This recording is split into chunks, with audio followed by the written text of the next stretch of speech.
आपल्या नेहमीच्या प्रथेप्रमाणे महाराजांचं स्वागत आमच्या सत्संग मंडळाचे श्रीमान साळुंके यांना मी विनंती करतो की त्यांनी त्यांचा सत्कार करावा.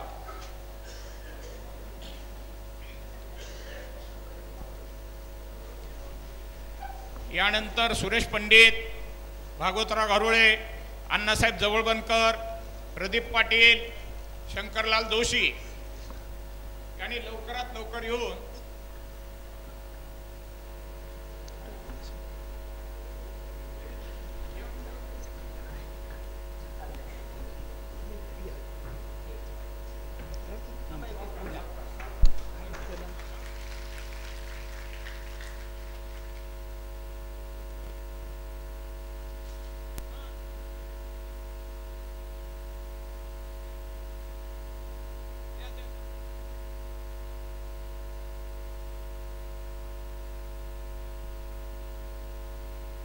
ही सगळी चैतन्य ज्येष्ठ नागरिक मंडळाची मंडळी आहेत.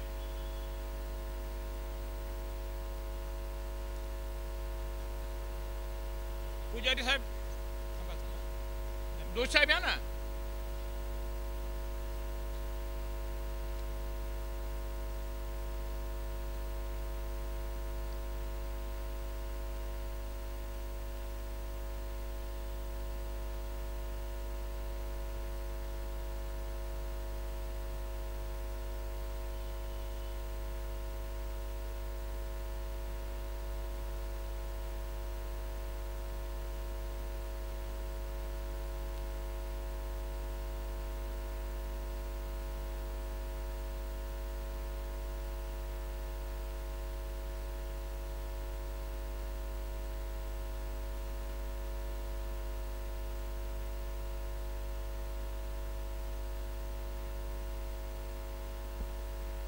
यानंतर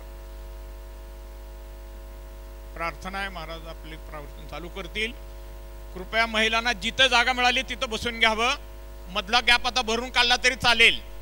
मधली जी जागा आहे मोकळी तिथं बसून घ्या महिलांनी.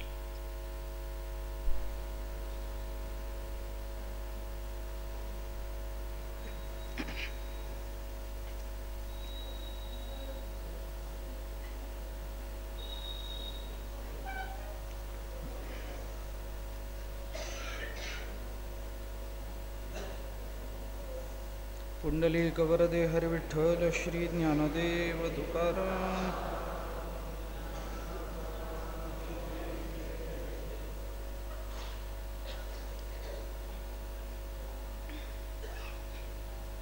त्रिरूपभंगपूर्वकं नित्यदास नित्यकांता भजनात्मकं वा प्रेमैव कार्यं प्रेमैव कार्यं. नारद भक्ती सूत्राच्या 66व्या सूत्राला आपण प्रारंभ करतो आहोत.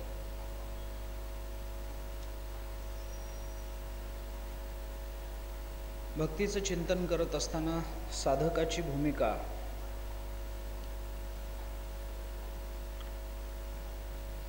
साधक भक्ताची भूमिका नेमकी काय असावी या संबंधातला विचार नारद महर्षी मांडतायत. आणि अभिमान दंभाधिकम त्याज्यम या विचारामधून विशेषतः अभिमान दंभ आदिकांचा उपलक्षणेने विचार करून सर्व विकारांचा त्याग त्या महात्म्याने करावा, त्या साधकाने करावा असा विचार मांडून झाल्यानंतर प्रश्न असा उपस्थित होतो की अभिमान दंभ अधिक जे विकार माणसाच्या अंतःकरणामध्ये ग्रह करून असतात, घर करून राहतात, हे अनादिकालीन आहेत. कारण कोणताही विकाराचा माणसाच्या जीवनावर होणारा परिणाम हा अज्ञानजन्य मानला गेला आहे.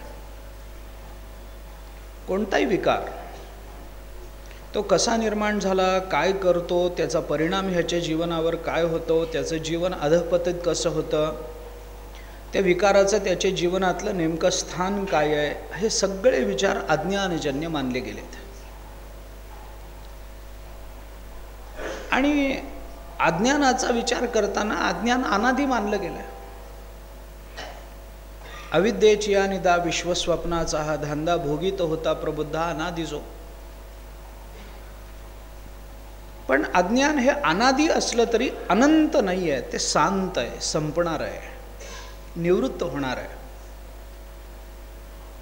याचा विचार करून नारद महर्षी हे अभिमान दंभ यांचा उल्लेख करतात, पण आधी सर्व विकारांचा त्याग या भक्तांनी करावा, या साधकांनी करावा असा आग्रह धरतात.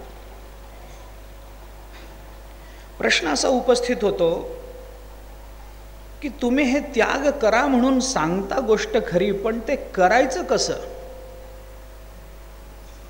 कारण अभिमानाचा त्याग होणं ही वाटते तेवढी सोपी गोष्ट नाही आहे. दंभाचा त्याग करणं ही सोपी गोष्ट नाही आहे. जोपर्यंत कोणताही साधक एक विधान करतो, कारण पुढे तो विचार येणारच आहे आपल्याला, भक्ता एकांतिनो मुख्यः, इथं अर्थ करताना तसा अर्थ करता येईल, पण मागे होऊन गेलेला विषय. आणि जोपर्यंत हा भक्त लोकांतामध्ये साधन करतो आहे तोपर्यंत दंभ निवृत्त होणं अवघड आहे. दंभाची निवृत्ती ही एकांतात होते, अभिमानाची निवृत्ती एकांतात होते. जेव्हा एकटाच असतो तेव्हा दंभ दाखवणार कोणासमोर? आणि त्यामुळे परमार्थामध्ये, पारमार्थिक क्षेत्रामध्ये मुमुक्षु किंवा साधक किंवा साधन करणारा भक्त आणि सिद्ध दशेला पोचलेला महात्मा या दोघांच्या संबंधानं हा विचार सांगितला जातो की साधकाने कधीही लोकांतात राहू नये, आणि तो साधक हा सिद्ध झाल्यानंतर त्याने एकांतात बसू नये. साधकाने लोकांतात राहायचं नाही, त्याने एकांतातच राहिलं पाहिजे. बाह्य जीवनाचा, बाह्य विश्वाचा, स्वभिन्न अशा व्यवहाराचा मानवी वृत्तीवर होणारा जो परिणाम असतो, तो परिणाम कुठे ना कुठेतरी त्याच्या चिंतनावर, त्याच्या पारमार्थिक विचारांवरती आणि आत्तापर्यंत प्रयत्नाने त्यांनी ज्या चित्ताला बांधून ठेवण्याचा प्रयत्न केलेला असतो त्या चित्ताला मोकळं करण्यावरती होत असतो. आणि ती चित्त एकदा मुक्त झालं, ते चित्तावरची ती बंधनं ही काढून घेतली गेली की ते चित्त पुन्हा त्या विषयाच्या मागे धावायला मोकळं होतं. जोपर्यंत त्याच्यावर यमनियमादिकांचं ओझं आहे, जोपर्यंत यमनियमादिकांच्या सूत्राने त्याला बांधून ठेवलेला आहे, तोपर्यंत चित्त एकाग्र होईल. परंतु नियमाची शिथिलता आली की स्वैराचाराची मुक्तता मिळते. हा ग्रह माणसाच्या अंतःकरणामध्ये अज्ञानमूलक असला तरी अनादिकालापासून आहे.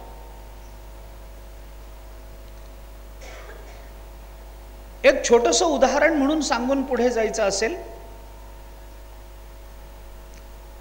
आपल्या अंतःकरण शुद्धी करता अथवा आपल्या अंतर्मुखते करता उपवासाची परंपरा आपल्या भारतीय संस्कृतीमध्ये आहे.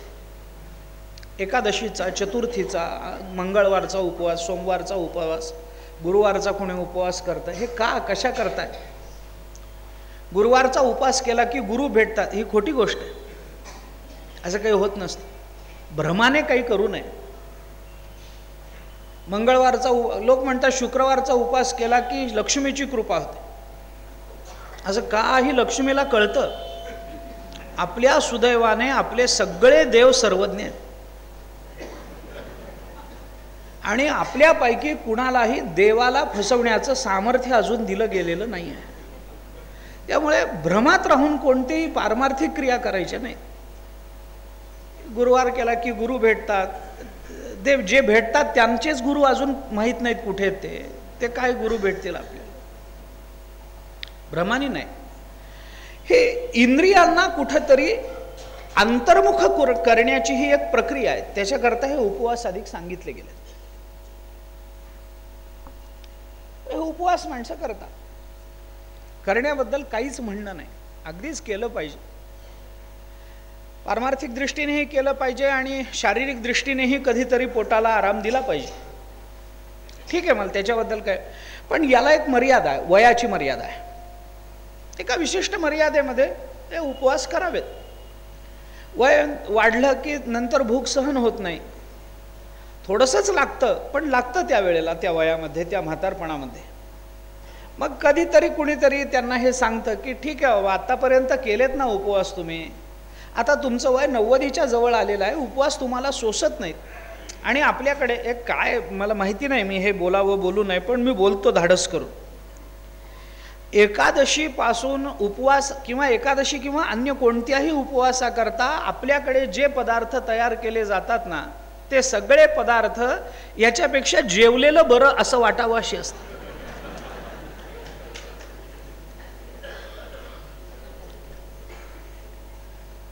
फार असतात.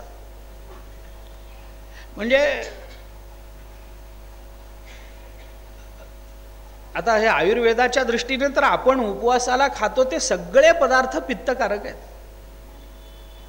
सगळे पदार्थ हे पित्तकारक आहेत. बटाटा वातुळ आहे.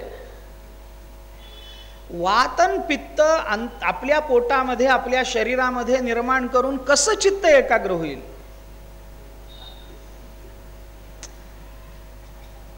ह्याच्यापेक्षा जेवलेलं बरं. एक चतकोर अर्धी दशमी खावी भाजी बरोबर, काय जे असेल पाणी प्यावं, बाजूला व्हावं असं वाटावेत असे पदार्थ आहेत आपल्याकडे. बरं, ते इतक्या मोठ्या प्रमाणात आहेत की एकादशीचं बिल द्वादशीच्या दुप्पट होतं आपल्याकडे, अशी परिस्थिती आहे. अंतर्मुखता निर्माण व्हावी, शरीराला काहीतरी सुदृढता प्राप्त व्हावी, याच्याकरता म्हणून काही नियम सांगितले गेले. 90च्या पुढं वय आहे तुमचं, आता तुम्ही उपवास करू नका असं एखाद्याला सांगितलं, किंवा नाही बाबा आता तुम्ही 70 वर्षाचे झालात, उपवास तुम्हाला सोसत नाही, उपवास बंद करा.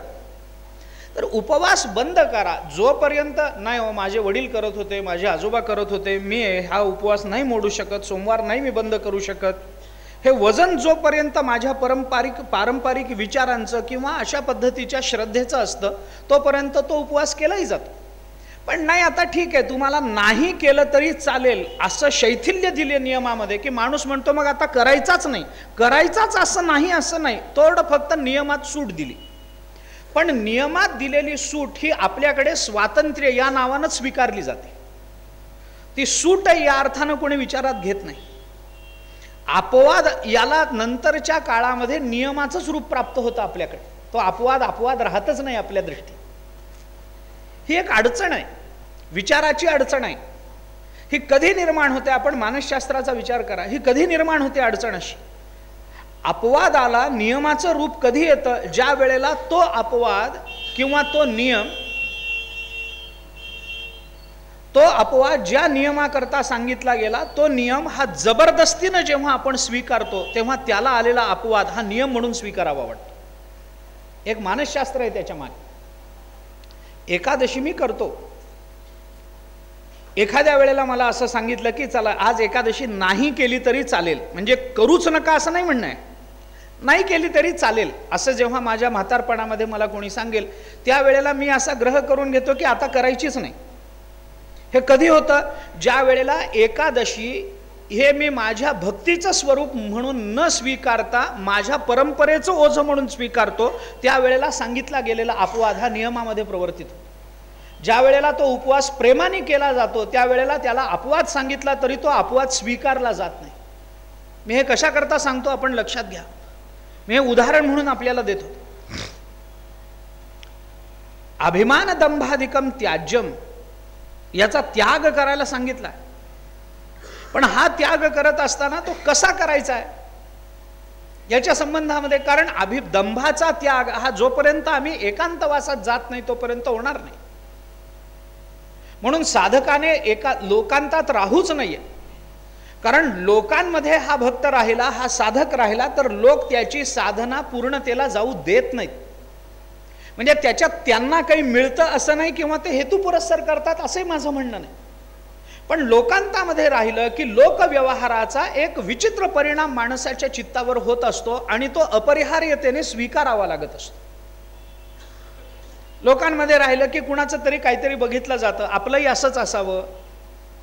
राहिला लोकांतामध्ये एखादा मनुष्य चांगली गाडी घेऊन गेला, आपल्यालाही अशी गाडी पाहिजे आरामाची, मग अशी गाडी मिळवायची असेल तर कष्ट केले पाहिजेत, मग आपण हे काय करत बसलोय साधना सोडा, चला गाडी करता काय करता येईल, लोकांतात राहू नये. एकांतीचे सुख देई मज देवा, आघात या जीवा चुकवून, ध्यानी रूप वाचे नाम निरंतर, आपुला विसर पडो नेदी, ही प्रार्थना करावी लागली तुकाराम महाराजांना. तुका म्हणे आम्हा एकांताचा वास, ब्रह्मी ब्रह्मरस भोगू सदा, हे तुकाराम महाराज बोलतात. पण या एकांताची मर्यादा कुठपर्यंत आहे? सिद्ध होईपर्यंत. साधकानं लोकांतात राहू नये आणि सिद्धानं एकांतात बसू नये. एकदा तो सिद्ध झाला, त्याला ज्ञान प्राप्त झालं, त्याला सगळे विचार कळायला लागले, तो सर्वज्ञ झाला, आनंदाच्या अशा डोहामध्ये डुंबायला लागला, आनंद स्वरूप झाला.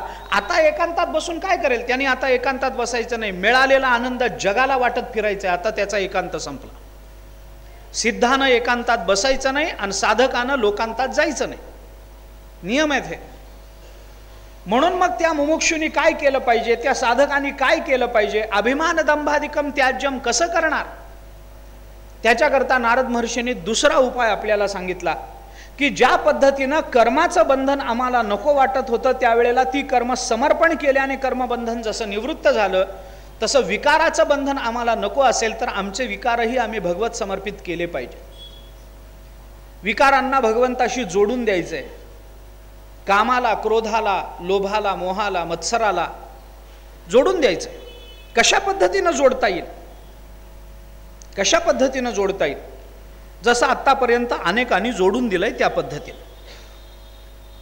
कामानं गोपिकांनी जोडलंय, क्रोधानं कंसानं जोडलंय, शिशुपालानं आपला द्वेष भगवंताशी जोडून दिलाय. कुणी बरं हे सगळे विकारच जोडले पाहिजेत असं नाही. आपल्या अंतःकरणामध्ये निर्माण होणारी कोणतीही भावना भगवंताला जोडता आली पाहिजे.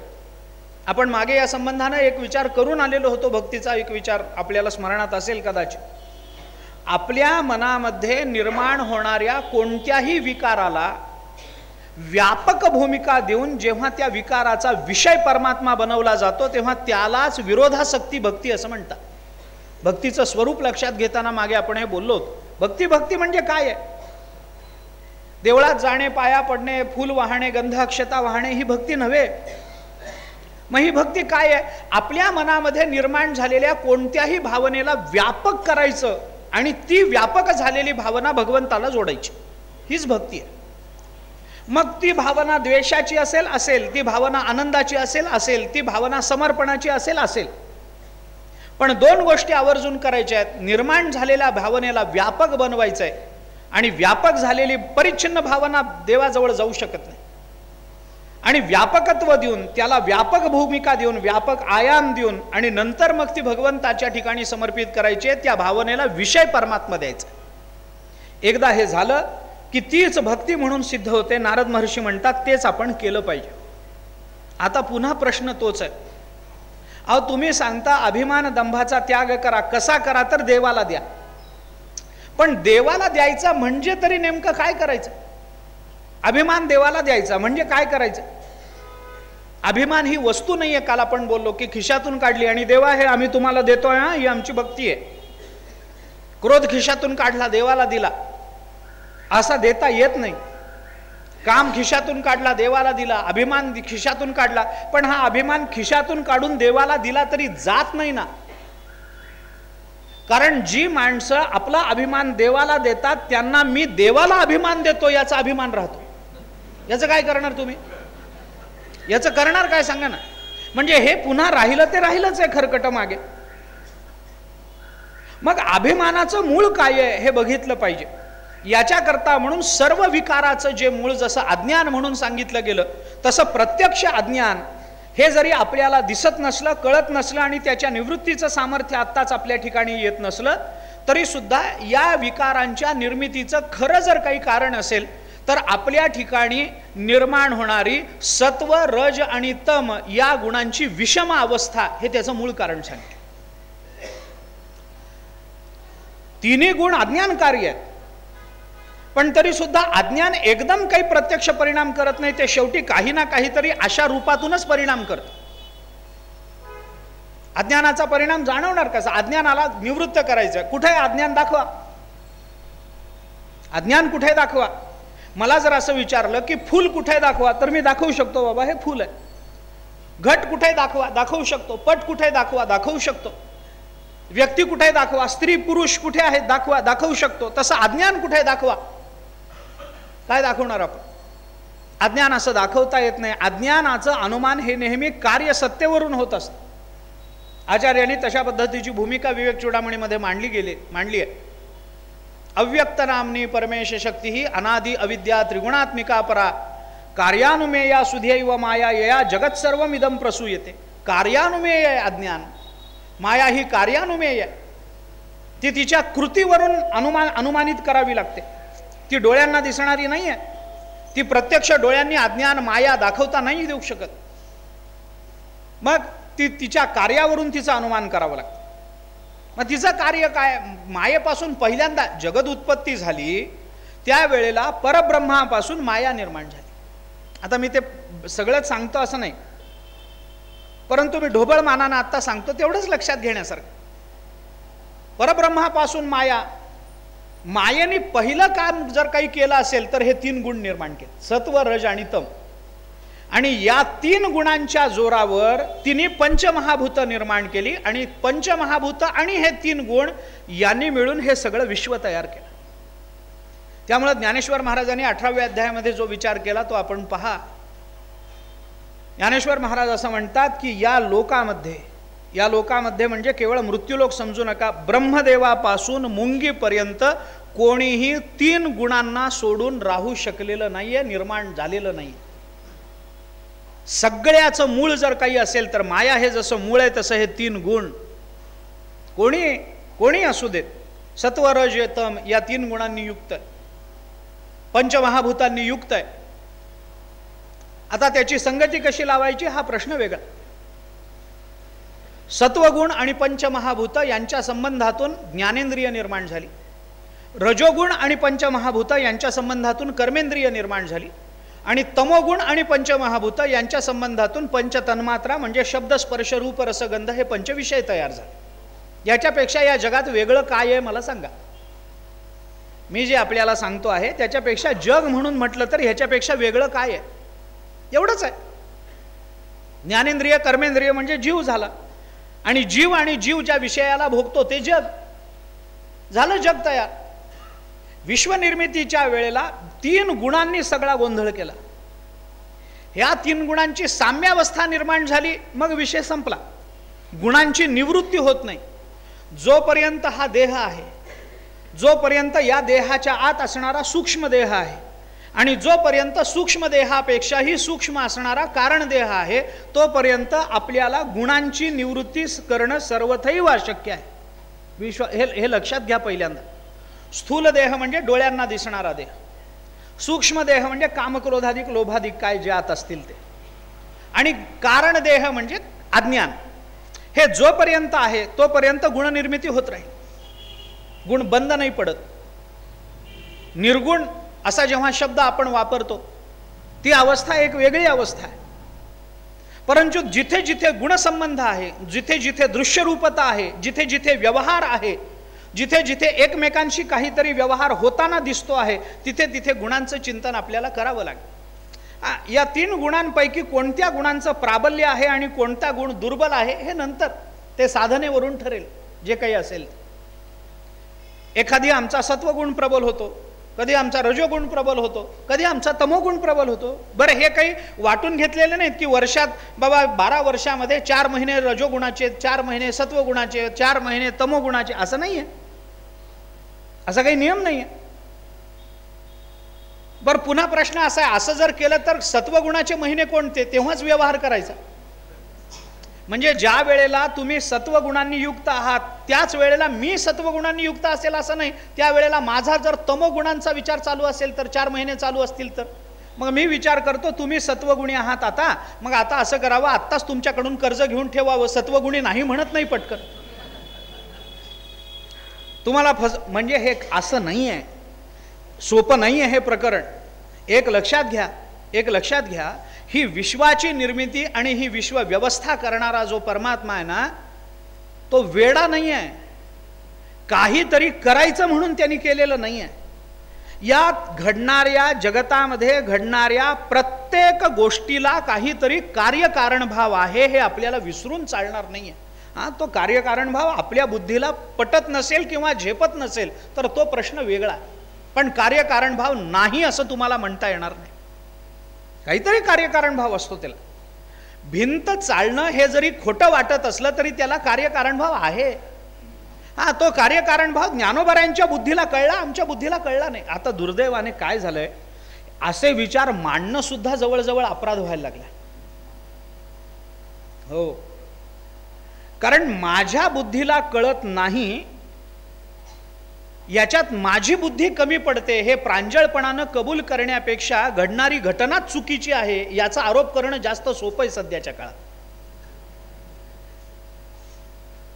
हे मला कळत नाही ही माझ्या बुद्धीची मर्यादा मोठ्या मनानं स्वीकारण्यापेक्षा समोर घडतं ते चुकीचं आहे, माझ्या बुद्धीला सगळंच कळतं आहे, ही भावना जरा जास्त व्यापक होत चाललेली. त्याच्यामुळे माझ्या भूमिका पटतील न पटतील मला माहिती नाही, पण मी अध्यात्माच्या भूमिकेतून बोलतो. आता अध्यात्माला खोटं म्हणायचं असेल तर माझं काही म्हणणं नाही, ज्याच्या त्याचा वैयक्तिक प्रश्न आहे. आणि सध्याच्या काळामध्ये अभिव्यक्ती स्वातंत्र्य हे फारच मोठ्या प्रमाणात, त्यामुळे देशाचे तुकडे करण्याची भाषा केली तरी त्याला परवानगी आहे या देशामध्ये. त्याच्यासाठी भांडणं होतात, त्याच्याकरता विद्यापीठ मध्ये पडतं, याच्यापेक्षा दुसरं विद्येचं पीठ कोणतं होणार आहे अजून. विचित्र परिस्थिती आहे. भारत तेरे तुकडे होंगे असं तुम्ही प्रगटपणानं या देशात म्हणू शकता, जगातल्या कोणत्याही देशामध्ये तुम्ही हे म्हणू नाही शकत. कुठल्याही देशामध्ये म्हणून दाखवा मला, विषय नाही आहे माझा, परंतु माझी तळमळ फार आहे, मी काय करू, राहवत नाही मला. असो, अभिव्यक्ती स्वातंत्र्य आहे, मी बोलतो एवढ्या करता. एक कार्यकारण भाव आहे. सत्व रज तम या 3 गुणांची एक विचार आहे हा. आणि हे 3 गुण जो आपण म्हणतो ना एखाद्या माणसाला की अमुक अमुक माणूस ना फार सात्विक आहे, गळ्यामध्ये तुळशीची माळ आहे, वारी करतो, अमुक आहे तमुक आहे, एकादशीचा उपवास ठेवतो, नामस्मरण करतो, सात्विक माणूस आहे, सात्विक माणूस मान्य. एखाद्या माणसाला आपण म्हणतो काय हो तामसी माणूस आहे, काय त्याच्याबरोबर बोलणं सुद्धा नको वाटतं असं म्हणतो ना आपण व्यवहारामध्ये. तर याचा विचार असा आहे की एखादा मनुष्य आपल्याला सात्विक वाटतो याचा अर्थ त्याच्या ठिकाणी तमोगुण नाही असं समजू नका.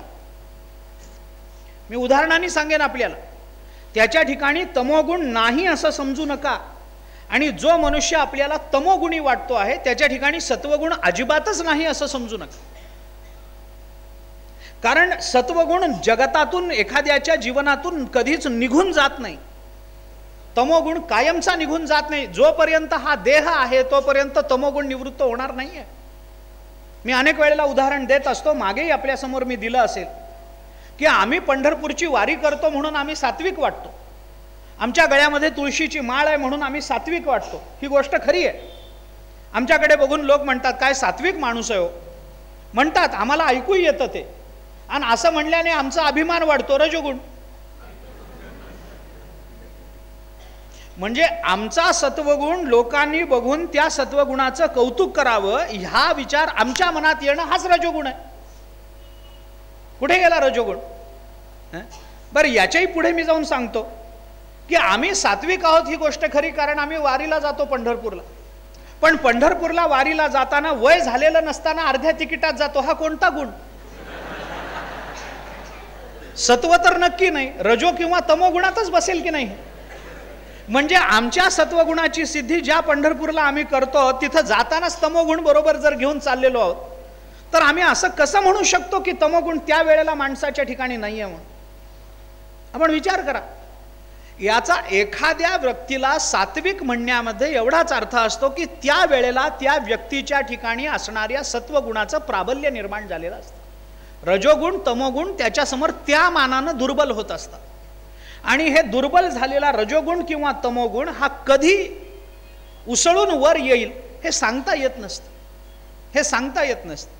म्हणून विश्वरचनेमध्ये उत्पत्ती स्थिती लयाचा विचार करताना उत्पत्तीची देवता ही ब्रह्मदेव सांगितली गेली, स्थितीची देवता भगवान विष्णू सांगितली गेली आणि लयाची देवता भगवान शंकर सांगितली. आपण वाचा ज्ञानेश्वरीचा 14वा अध्याय. ब्रह्मा तो प्रातःकाळ, विष्णू तो माध्यान्ह वेळ, सदाशिव सायंकाळ बाळा येया. चला, सदाशिव म्हणजे भगवान शंकर. शंकराकडे लय करून घेणं, त्यामुळे भगवान शंकराला तमोगुणी समजतात. तमोगुणाचं प्राबल्य आहे. आपल्यात सामावून घेणं, संपवणं, नष्ट करणं हे तमोगुणाचं सामर्थ्य आहे. विष्णूला कधी रजोगुणी म्हटलं जातं, कधी सत्वगुणी म्हटलं जातं. ब्रह्मदेवाला सत्वगुणी म्हटलं जातं. पण मी आपल्याला एक सांगतो, याचा अर्थ भगवान शंकर तमोगुणी आहेत असं होईल का? कोणी प्रामाणिक भावनेने सांगावं, भगवान शंकराला असं दूषण देणं योग्य आहे का? त्यांनी सगळ्याचा लय केला, हे त्यावेळेला त्यांनी हेतुतः तमोगुणाचं प्राबल्य स्वतःच्या ठिकाणी निर्माण केलं. लय करून घेतल्याशिवाय या जगताला पुन्हा स्थिती मिळणार नाही म्हणून लक्षात घ्या. असं जर म्हटलं तर भगवान शंकराजवळ सत्वगुण नाहीच काय? जगतामध्ये सगळ्यात लवकर प्रसन्न होणारा देव कोण असेल तर भगवान शंकर आहे. काही करावं लागत नाही हो त्यांना. विष्णूला प्रसन्न करून घ्यायला फार खटाटोप आहेत, त्यांच्या नादाला लागूच नका तुम्ही. म्हणजे मी काही शैव वैष्णव वाद निर्माण नाही करत आहे, पण मी गंमत सांगतो आपल्या. भगवान शंकराचं एक नाव आहे आशुतोष. आशु म्हणजे लवकर, तोष म्हणजे लवकरात लवकर समाधान पावणारी देवता कोण असेल तर भगवान शंकर आहे. काही करावं लागत नाही त्याला. आणि एकदा संतुष्ट झाले की काय करतील याचा नेम नाही. आपण रावणाची उदाहरणं, आपण काय दिलं नाही त्यांना? सगळंच दिलं, घेऊन जा, घेऊन जा, हरकत नाही, हरकत नाही. पार्वती आवडली, जा घेऊन, नाही म्हणायचं कामच नाही. विष्णूजवळ हे नाही. त्यांना जर लक्ष्मी मागितली तर देत नाहीत, देत नाहीत. लक्ष्मी मागायची नाही. भगवान शंकर इतके भोळे, इतके, जा घेऊन. भोळेत याचा अर्थ त्यांना कळत नाही असं नाही, सर्वज्ञ आहेत. आदिनाथ गुरु सकळ सिद्धांचा, मच्छिंद्रतयाचा मुख्य शिष्य, सगळ्या गुरूंचे गुरु भगवान शंकर आहेत. आशुतोष आहेत, लवकर प्रसन्न होतात. हे सत्वगुण नाही, तमोगुणाचं कार्य त्यांच्या हातामध्ये दिलं. म्हणून मी सांगतो की 3 गुण आपल्या जीवनामध्ये आहेच आहेत, आणि या 3 गुणांची विषम अवस्था आपल्या जीवनामध्ये कायम आहे, ज्याचा परिणाम म्हणून आपल्या जीवनामध्ये पापाची पुण्याची उत्पत्ती होत राहणार. याच्याकरता कधी ना कधीतरी आपल्याला रजोगुण तमोगुणाला दाबून ठेवण्याकरता काही गोष्टी कराव्या लागतात. सत्वगुणाचं प्राबल्य निदान आपल्या साधक दशेमध्ये तरी कायम असलं पाहिजे, याची दक्षता साधकाने घेतली पाहिजे, त्याच्याशिवाय होत नाही. मोक्षाकडे जायचं असेल आपल्याला सत्वगुणाचं प्राबल्य निर्माण झालं पाहिजे, त्याच्याशिवाय चालणार नाही. जोपर्यंत रजतमाचा झाडा होत नाही, ज्ञानोबारांचे शब्द आहेत, झाडा करोनी रजतम सत्वशुद्धीचे धाम डोळा दावी, 18व्या अध्याय. सत्वशुद्धीचं धाम बघायचं असेल तर झाडा करोनी रजतम, त्यांना कायम दाबून ठेवता आलं पाहिजे.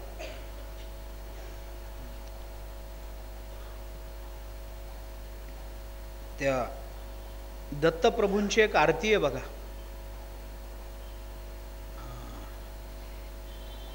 त्रिगुणात्मक मूर्ती दत्त हा जाणा, असं आहे ना, त्रिगुणात्मक त्रिमूर्ती दत्त हा जाणा.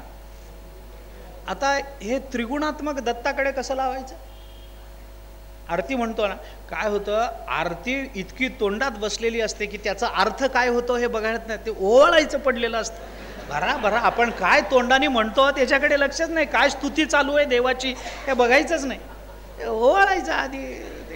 या या या ते म्हणतात इकडे तुम्ही या, तुम्ही हात लावा, तुम्ही, अरे ते लावतील नंतर, तू बघ तुझं काय चाललंय, काय म्हणतोयस हे बघ तरी. आरती म्हणताना आपण काय म्हणतो ते शब्दाचा भाव तरी आपल्याला कळला पाहिजे. त्रिगुणात्मक अरे त्रिगुणात्मक दत्ताला म्हणता तुम्ही, याचा अर्थ काय? याचा अर्थ एवढाच आहे की देवतांच्या जवळही आता जगत उत्पत्ती आणि जगत स्थिती याच्या संबंधानं ज्या देवतांचा विचार केला त्यांना त्रिगुणात्मक म्हटलं. याचा अर्थ 3 गुणांनी ते युक्त आहेत, आणि त्रिगुणात्मकापैकी ज्या गुणाचं प्राबल्य वाढेल तसं त्यांना वागावं लागतं असं नाही आहे. याचा अर्थ असा होतो की यांच्याही ठिकाणी वास्तविक हे सगळेच निर्गुण आहेत, गुणांचा संबंध नाही आहे, परंतु त्यांच्या ठिकाणी आपल्याला आवश्यक असणारा गुण उत्पन्न करून त्याचं प्राबल्य सिद्ध करण्याचं सामर्थ्य आहे, प्रभुत्व आहे त्याचं, हे लक्षात घेतलं पाहिजे. आपण गुणांच्या अंकित आहोत, देव सगळे गुणांवर प्रभुत्व गाजवणारे आहेत, हे लक्षात घेतलं पाहिजे. आणि म्हणून हे गुण जोपर्यंत आहेत तोपर्यंत आपल्या ठिकाणी विचारांची अशा पद्धतीची दोलायमान अवस्था राहणार. मग काय केलं पाहिजे? काय केलं पाहिजे? भक्तीचं चिंतन वेगळं आहे, ज्ञानाचं चिंतन थोडं वेगळं. काय केलं पाहिजे? 2 गोष्टी सांगितल्या गेल्या. 2 गोष्टी. एक काम करा, त्रिरूप भंगपूर्वकम. त्रिरूप भंगपूर्वकम. त्रिरूपामध्ये पुन्हा गौणी भक्तीचा विचार मागे सांगत असताना जे 3 गुण सांगितले गेले, मागे येऊन गेले आपल्याला, गुणरहितम कामना रहितम प्रतीक्षण वर्धमानम वगैरे, या सूत्राचा विचार करताना आपण तो विचार करून आलाय. मी मागे जात नाही आता, ते त्रिरूप म्हणजे काय आहे वगैरे हे सांगण्यामध्ये वेळ जाऊ देत आपला, मला आता ते विचार करायचा नाही.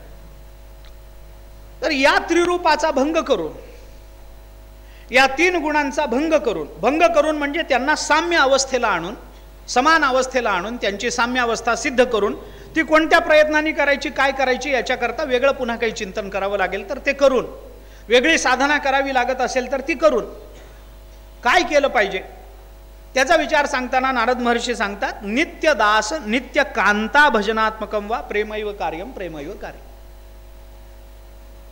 काय केलं पाहिजे? नित्य दास भाव आपल्या अंतःकरणामध्ये जागा ठेवला पाहिजे, अथवा वा नित्य कांत भाव, कांता मी भगवंताची पत्नी आहे आणि परमात्मा माझा पती आहे हा भाव, आणि परमात्म्याचा मी सेवक आहे हा भाव आपल्या अंतःकरणामध्ये जागा ठेवून प्रेमैव कार्यम प्रेमैव कार्यम, प्रेमच केलं पाहिजे, प्रेमच केलं पाहिजे.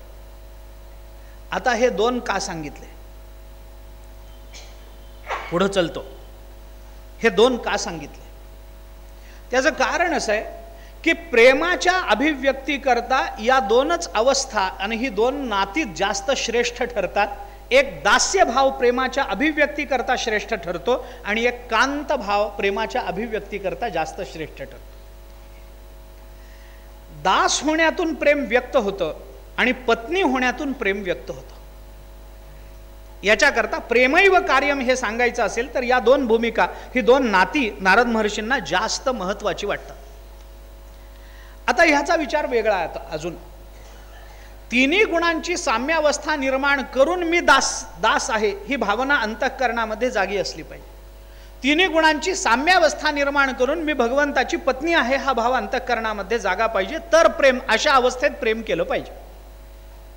काय आहे दास जो आहे? आता दास हा शब्द कोणत्या अर्थाने वापरला गेला, दास्य भक्तीचं स्वरूप काय आहे याचा विचार अजूनही वेगळा आहे. आपल्याला पुढे अजून येणार आहे ते, पण मी आता थोडासा विषय त्याचा सांगून जातो.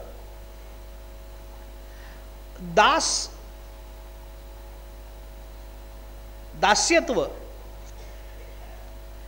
हे बोलणं फार सोपं आहे, पण दास्यत्व करणं हे फार अवघड आहे. का मी सांगतो? दास्यत्व म्हणजे काय आहे याचा विचार बघायचा असेल तर आपण मारुतीरायाचं चरित्र पहा.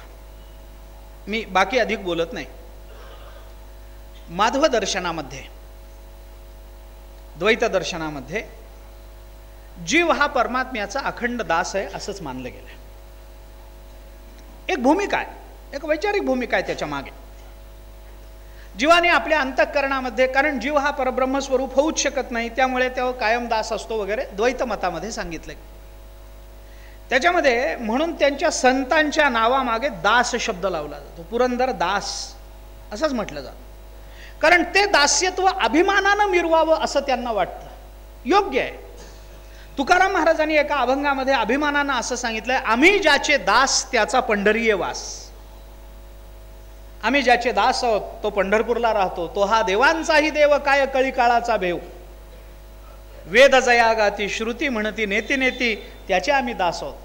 तुका म्हणे निज रूपडे हे तत्वबीज. सिद्धांत सांगितलं, मला त्याकडे जायचं नाही. पण हे दास्यत्व आहे काय? दास म्हणजे नोकर आहे. त्याला काम सांगितलं की तो काम करतो आणि महिन्याच्या शेवटी पगार मागतो. दास आहे. पण दास्यत्वाची भूमिका ही इतकी परिच्छिन्न नाही आहे. याला दास म्हणत नाही. पगाराच्या अपेक्षेने काम करणारा नोकर आहे. दास तो आहे की ज्याची परिणती परमात्मा स्वरूपामध्ये होते, मालकाच्या स्वरूपामध्ये होते. पुष्कळ विचार, पुष्कळ विचार. आमचे गुरुजी एक सांगत असतात, पाठामध्ये अनेक वेळेला, भागवतामध्ये तर खूप वेळेला सांगितलेलं ऐकलंय. आमचे गुरुजी सांगत असत भागवतामध्ये तर खूप,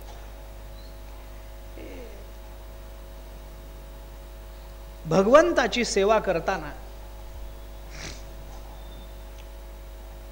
साधकानं, भक्तानं आपल्या अंतःकरणामध्ये मी तुझा दास आहे अशी भावना कायम ठेवावी. आणि ही भावना अशी सहजासहजी उत्पन्न होत नाही, फार पुण्याही लागते. मी भगवंताचा दास आहे हे म्हणून घेण्याकरता फार पुण्याही लागते. आमचे गुरुजी एक श्लोक सांगत असतात, दासोहम इतिया बुद्धी पूर्वमासी जनार्दने दाकारो अपहृतस्तेन गोपी वस्त्रापहारिणा. असा एक श्लोक आमचे गुरु, कशातला आहे माहिती नाही, गुरुजींच्या मुखातून ऐकलाय. आमचे गुरुजी सांगत, दासोहम इतिया बुद्धी पूर्वमासी जनार्दने, भगवंताची सेवा करताना दासोहम अशी बुद्धी ठेवावी. मी दास आहे, दासोहम मी दास आहे, अहम दासहा अशी बुद्धी ठेवली पाहिजे. दासोहम अशी बुद्धी ठेवून जेव्हा आम्ही भगवंताची प्रार्थना, भगवंताची उपासना करतो, त्यावेळेला गोपिकांची वस्त्र चोरण्याची ज्याला सवय लागलेली आहे असा परमात्मा येतो. कारण आम्ही उपासना करतो, त्यामुळे देव येणं स्वाभाविक आहे. दासोहम अशी बुद्धी ठेवून आम्ही जेव्हा उपासना करतो, त्यावेळेला गोपिकांची वस्त्र चोरण्याची ज्याला सवय लागलेली आहे असे भगवान कृष्ण येतात, श्रीकृष्ण येतात आणि काहीतरी चोरल्याशिवाय जायचं नाही म्हणून दासोहम मधला दा चोरून घेऊन जातात आणि सोहम आमच्याकरता ठेवतात. दासोहम या भावनेची ही परिणती आहे. दासोहम मधला दा चोरून नेतात आणि आम्ही सोहम स्वरूपाला प्राप्त होतो. दासोहम असण्याचा हा परिणाम आहे. ऐका, ते काय झालं, एक गुरु आपल्या शिष्याला बोध देत होते, शिक्षण दिलं सगळं. निघताना त्यांनी सांगितलं, सोहम हंसहा, सोहम अशी उपासना. ठीक आहे, विद्यार्थी गेला एकांतामध्ये, सोहम साधना काय जी करायची ती केली आणि परमात्मा स्वरूपाच्या ऐक्याचा अनुभव आला. खूप आनंद. आठवडाभरानंतर गुरुजींकडे आला, गुरुजी तुमच्या कृपेनं काय आनंद प्राप्त झाला, मला स्वरूपाचं दर्शन झालं. म्हणजे कसं झालं, म्हणे सोहम तुम्ही सांगता. गुरुजींनी सांगितलं, आता एक काम कर, हे सोहम साधना करत होतास ना, त्याच्या आधी एक दा लाव आणि आता झाली ना साधना, आता दासोहम म्हणायला शिक. आणि ठीक आहे, गेला परत, पुन्हा साधना सुरू झाली, दासोहम. मनामध्ये विचार आला, सोहम मध्ये ऐक्य होतं, हे दासोहम मध्ये पुन्हा स्वामी दास ही भावना निर्माण झाली. कुठं अभेदातून गुरुजींनी माझ्या भेदाकडे आणलंय, हे काहीतरी गुरुजींचं चुकलेलं दिसतंय, हे शिंग फुटले की असं, गुरुजींचं काहीतरी चुकलेलं दिसतंय. म्हणून त्यांनी काय केलं, ते गुरुजींनी दा लावायला सांगितला होता, त्याच्या आधी आपला एक स लावला आणि दासोहमचा सदासोहम झाला. गेला गुरुजींकडे, गुरुजी काय अनुभव, म्हणे सोहमचा अनुभव तर फार चांगला होता, तुम्ही दासोहम म्हणून मला पुन्हा भेदात आणलं, मला काही ते पटलं नाही म्हणून मी त्याच्या आधी आपला एक स लावला, सदासोहम. गुरुजी म्हणाले, तू जे स लावलास त्याच्या आधी पुन्हा माझा दा लाव. आणि मग तर दासोहम म्हणायला सांगत होतो, आता दासोहम म्हणायला शिक, त्यांच्या दासाचा दास आहे असं म्हणायला शिक. आता हे असं पुष्कळ रात्रभर चालू राहील, मला तो विषय सांगायचा नाही. मला विषय हा सांगायचा आहे की दासोहम मधून सोहमचा एक प्रवास आणि सोहम मधून पुन्हा दासोहमचा प्रवास आहे. म्हणून तुकाराम महाराजांनी देवाला प्रार्थना करताना अशी प्रार्थना केली, नको ब्रह्मज्ञान, आत्मस्थिती भाव नको, मग काय पाहिजे, मी भक्त तू देव ऐसे करी. मी दास असलो पाहिजे, तू माझा मालक असला पाहिजेस, एवढंच मला करायचंय, मला बाकी काही नको देवा तुमच्याकडून. ज्ञानोबारांनी आपल्या परमात्म्याला प्रार्थना करताना सांगितलंय, तू माझा स्वामी, मी तुझा रंक, पण पाहता न दिसे वेगळी. मी तू पण जाऊ दे दुरी, एकची घोंगडी पांघरवरी, पण तरी सुद्धा तू माझा स्वामी, मी तुझा रंक. आचार्यांचं चिंतन आहे. जगद्गुरु शंकराचार्यांनी एका स्तोत्रामध्ये म्हणताना असं म्हटलंय, फार चांगला विचार, सत्यपि भेदापगमेनाथ तवाहम न मामकी नस्तम न मामकी नस्त्वम सामुद्रोही तरंगा क्वचन समुद्रो तारंगा. आचार्याने असं म्हटलंय की देवा तुमच्यातला माझ्यातला भेद गेला, सत्यपि भेदाचा अपगम झाला.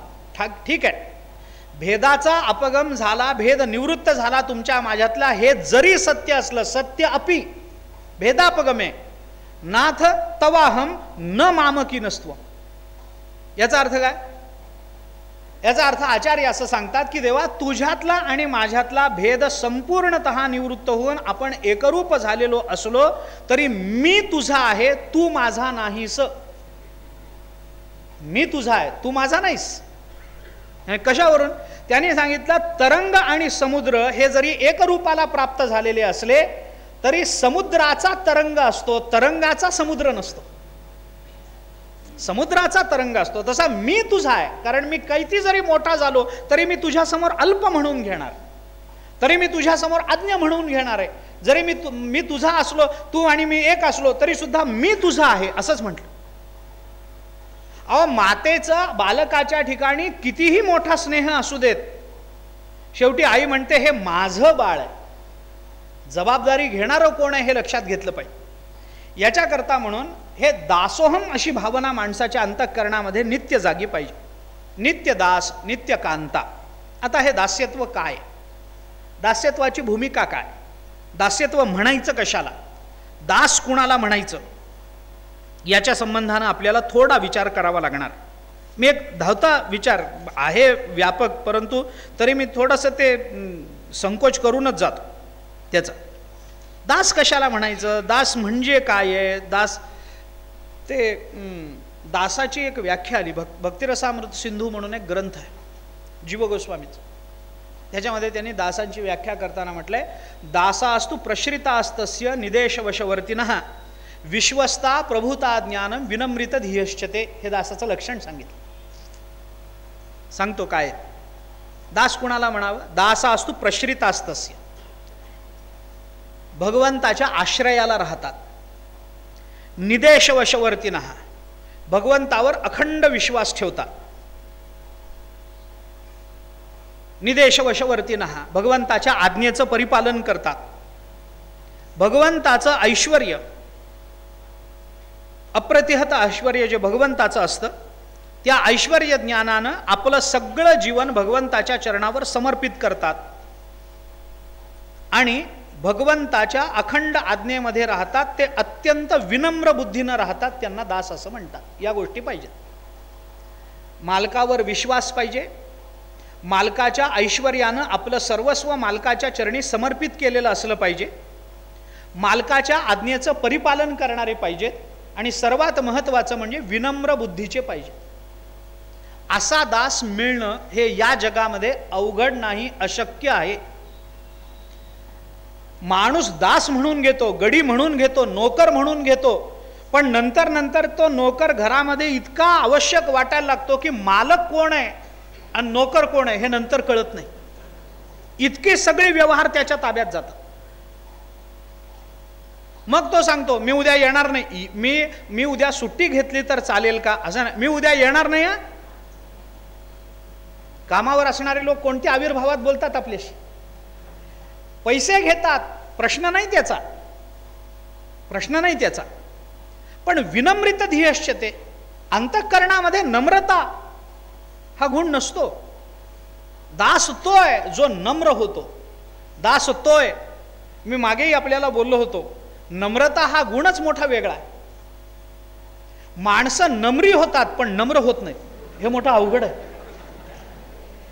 नम्री होतात पण नम्र व्हायला कोणी तयार नाही. आचार्य किती नम्र, ज्ञानोबाराय किती नम्र, तुकोबाराय किती नम्र, किती नम्र. अरे 9000 ओव्यांची ज्ञानेश्वरी सांगायची आणि एरवी तरी मी मूर्ख म्हणायचं. काय नम्रता? त्या नम्रतेला काही परिसीमा असावी? श्रोत्यांना सगळ्यांना तुम्ही संत माझी आकडा, दिठीचा कराल बहुडा ते तुम्हा माने एवढा होईन मी. केवढी नम्रता. मला हे काही कळत नाही हो. शब्द कैसा घडीजे, प्रमेय कैसे पाचडीजे. ज्ञानोबराय म्हणतात मला आता शब्द ज्ञानोबरायांना कळणार नाही काय? शब्दांनी हे म्हणावं की मला ज्ञानोबराय कळत नाहीत, मान्य. ज्ञानोबरायांना शब्द कळणार नाही का? तुकोबारायांना शब्द कळणार नाही का? आम्हा घरी धन शब्दाचीच रत्ने, शब्दाचीच शस्त्रे यत्न करू हे म्हणणाऱ्या तुकाराम महाराजांना शब्द कळत नाहीत काय? शब्द हा बहुसार उपकारांची राशी म्हणणाऱ्या तुकाराम महाराजांना शब्द कळत नाहीत का? बाप उपयोगी वस्तू शब्द स्मरणदानी प्रसिद्ध म्हणणाऱ्या ज्ञानोबाऱ्यांना शब्द कैसा घडीचे माहीत नाही काय? माहिती असतं. एक वाक्य बोलू का? ज्यांना कळतं ना तेच नम्र होतात. ज्यांना कळत नाही ते शक्यतो नम्र होत नाहीत. अर्धवट ज्ञानात नम्रता येत नाही. नम्रता ही पूर्ण ज्ञानात येते. खरं जर ज्ञान असेल तर तो नम्र झालाच पाहिजे, तरच त्याचं ज्ञान खरं, नाही तर काही खरं नाही त्या ज्ञान. तुकाराम महाराजांनी म्हटलं ना, विचार नाही नर खर तो कैसा पाठीव आहे ज्ञान भार लगड जायचा. काय थोड्या ज्ञानानं अभिमानानं मिरवणारे पुष्कळ आहेत, पण जे खरे ज्ञानी आहेत ते नम्र होतात, खूप नम्र होतात. त्यांना काही घेणं देणं नसतं. कोण आपल्याला बोललं, काय शिव्या दिल्या, ठीक आहे. भगवान गौतम बुद्धांचं चरित्र पहा, ज्ञानोबारायांचं चरित्र पहा. आचार्य इतके नम्र. त्या षटपदीच्या पहिल्या श्लोकामध्ये आचार्यांनी देवाला प्रार्थना करताना ही प्रार्थना केली. अविनयम अपनय विष्णू दमय मन शमय विषय मृगतृष्णा भूतदयाम विस्तारय तारय संसार सागरतः. आचार्य देवाला प्रार्थना करतात, अविनयम अपनय विष्णू, हे देवा आमच्या अंतःकरणातला अविनय याचा अपनय करा. त्यांच्या अंतःकरणात अविनय आहे कुठं? सगळी विनय संपन्नता असूनही आचार्य म्हणतात माझा अविनय आपण दूर करा. त्यांच्या एवढा विनय कुणाजवळ आहे? कुणाजवळ? आचार्यांचं चरित्र मोठं गोड चरित्र आहे, बघितलं पाहिजे. फार सुंदर चरित्र. ते रामेश्वरला गेले पूजा करायला. मी अनेक वेळेला हा दृष्टांत सांगतो. विनयशीलता कशी असते याच्याकरता. रामेश्वरला गेले भगवंताची पूजा करायला. बरोबर काही शिष्यगण सगळे आता स्नान करायचं समुद्राचं म्हणून समुद्रात गेले आचार्य स्नानाला. दंड बुडवला, स्वतःनी स्नान केलं, सगळं झालं. झाल्यानंतर आता समुद्र स्नानानं आचार्यांना काय पुण्य मिळणार? पाप पुण्याच्या अतीत गेलेला महात्मा, ते समुद्रात गेल्यामुळे त्यांचे पाय लागल्यामुळे समुद्र धन्य झाला असेल. आचार्यांना काय? गेले, स्नान केलं. स्नान करून येत होते बाहेर. त्यांचा एक विद्यार्थी समुद्राच्या काठावर उभा होता की आता यांचे ओले कपडे काढून घ्यावेत, यांना कोरडे कपडे द्यावेत आणि ओले कपडे मग नंतर घरी जाऊन धुवावेत. याच्याकरता म्हणून ते कपडे घेण्याकरता तो उभा होता, बघत होता समुद्राची अशी पार्श्वभूमी आणि त्या पार्श्वभूमीवर व्यापक कसा तो समुद्र आणि त्या पार्श्वभूमीवर आचार्य एक एक पाऊल टाकत समुद्रातून बाहेर येत आहेत. हे बघितलं. भाव निर्माण झाला त्या विद्यार्थ्याच्या अंतःकरणामध्ये गुरुचरण संबंधानं. आणि जवळ आल्यानंतर त्याने आचार्यांना असं सांगितलं की म्हणे गुरुदेव, या समुद्राच्या पार्श्वभूमीवर तुमची मूर्ती अशी बाहेर येताना आम्हाला मी पाहिली आणि माझ्या मनात असा विचार आला की हा समुद्र जसा व्यापक आहे ना तेवढं तुमचं ज्ञानही तेवढंच व्यापक आहे. विद्यार्थ्याने आपल्या गुरुची स्तुती केली. आम्हाला असं वाटतं की तुम्ही सुद्धा या समुद्रासारखे विशाल आहात, तुमचं ज्ञान सुद्धा या समुद्रासारखं विशाल आहे. वर्णन केलं. आचार्य हसले त्याच्याकडे बघून. ते म्हणाले, बाळा माझं ज्ञान किती आहे हे तुला बघायचं आहे का? म्हण बघायचं. दाखव तुला. दाखव. चल ये माझ. त्याला बरोबर घेतलं. पुन्हा समुद्रात गेले. आपल्या हातामध्ये दंड होता. संन्यासी आहेत ते, दंडीधारी आहेत. दंड होता. तो दंड समुद्रामध्ये असा बुडवला, बाहेर काढला. सगळं पाणी निथळू दिलं. सगळं पाणी गेल्यानंतर थोडंसं हलवून शेष, पाण्याचा शेष जो राहिला ते असं निथळून शेवटचा थेंब असा लोंबायला लागला खाली त्या दंडाच्या. आचार्याने त्या विद्यार्थ्याला दाखवलं. ते म्हणाले, हा थेंब दिसतो? म्हणे दिसतो. या समुद्राच्या तुलनेत हा थेंब जेवढा आहे ना तेवढं परब्रह्माच्या तुलनेत माझं ज्ञान आहे. आज काय नम्रता आहे! या नम्रतेला काही सीमा आहे का? मला सांगा आपण. काय नम्रतेला सीमा आहे? तरी सुद्धा ते आचार्य म्हणतात, अविनयम अपनय विष्णू दमय मनशमय विषय मृगतृष्णा. तेव्हा आमच्या अंतःकरणातली अविनयशीलता घालवा. अरे अविनय आहे कुठे? पण अविनय नसताना सुद्धा आम्ही अविनयी आहोत हा भाव निर्माण होणं हीच विनयशीलतेची पराकाष्ठा. लक्षात घ्या. एरवी तरी मी मूर्खाचा ज्ञानोबारायांचा काही संबंध आहे का? मूर्खपणाचा आणि ज्ञानोबारायांचा काहीतरी संबंध, दुरान्वयाने तरी संबंध आहे का?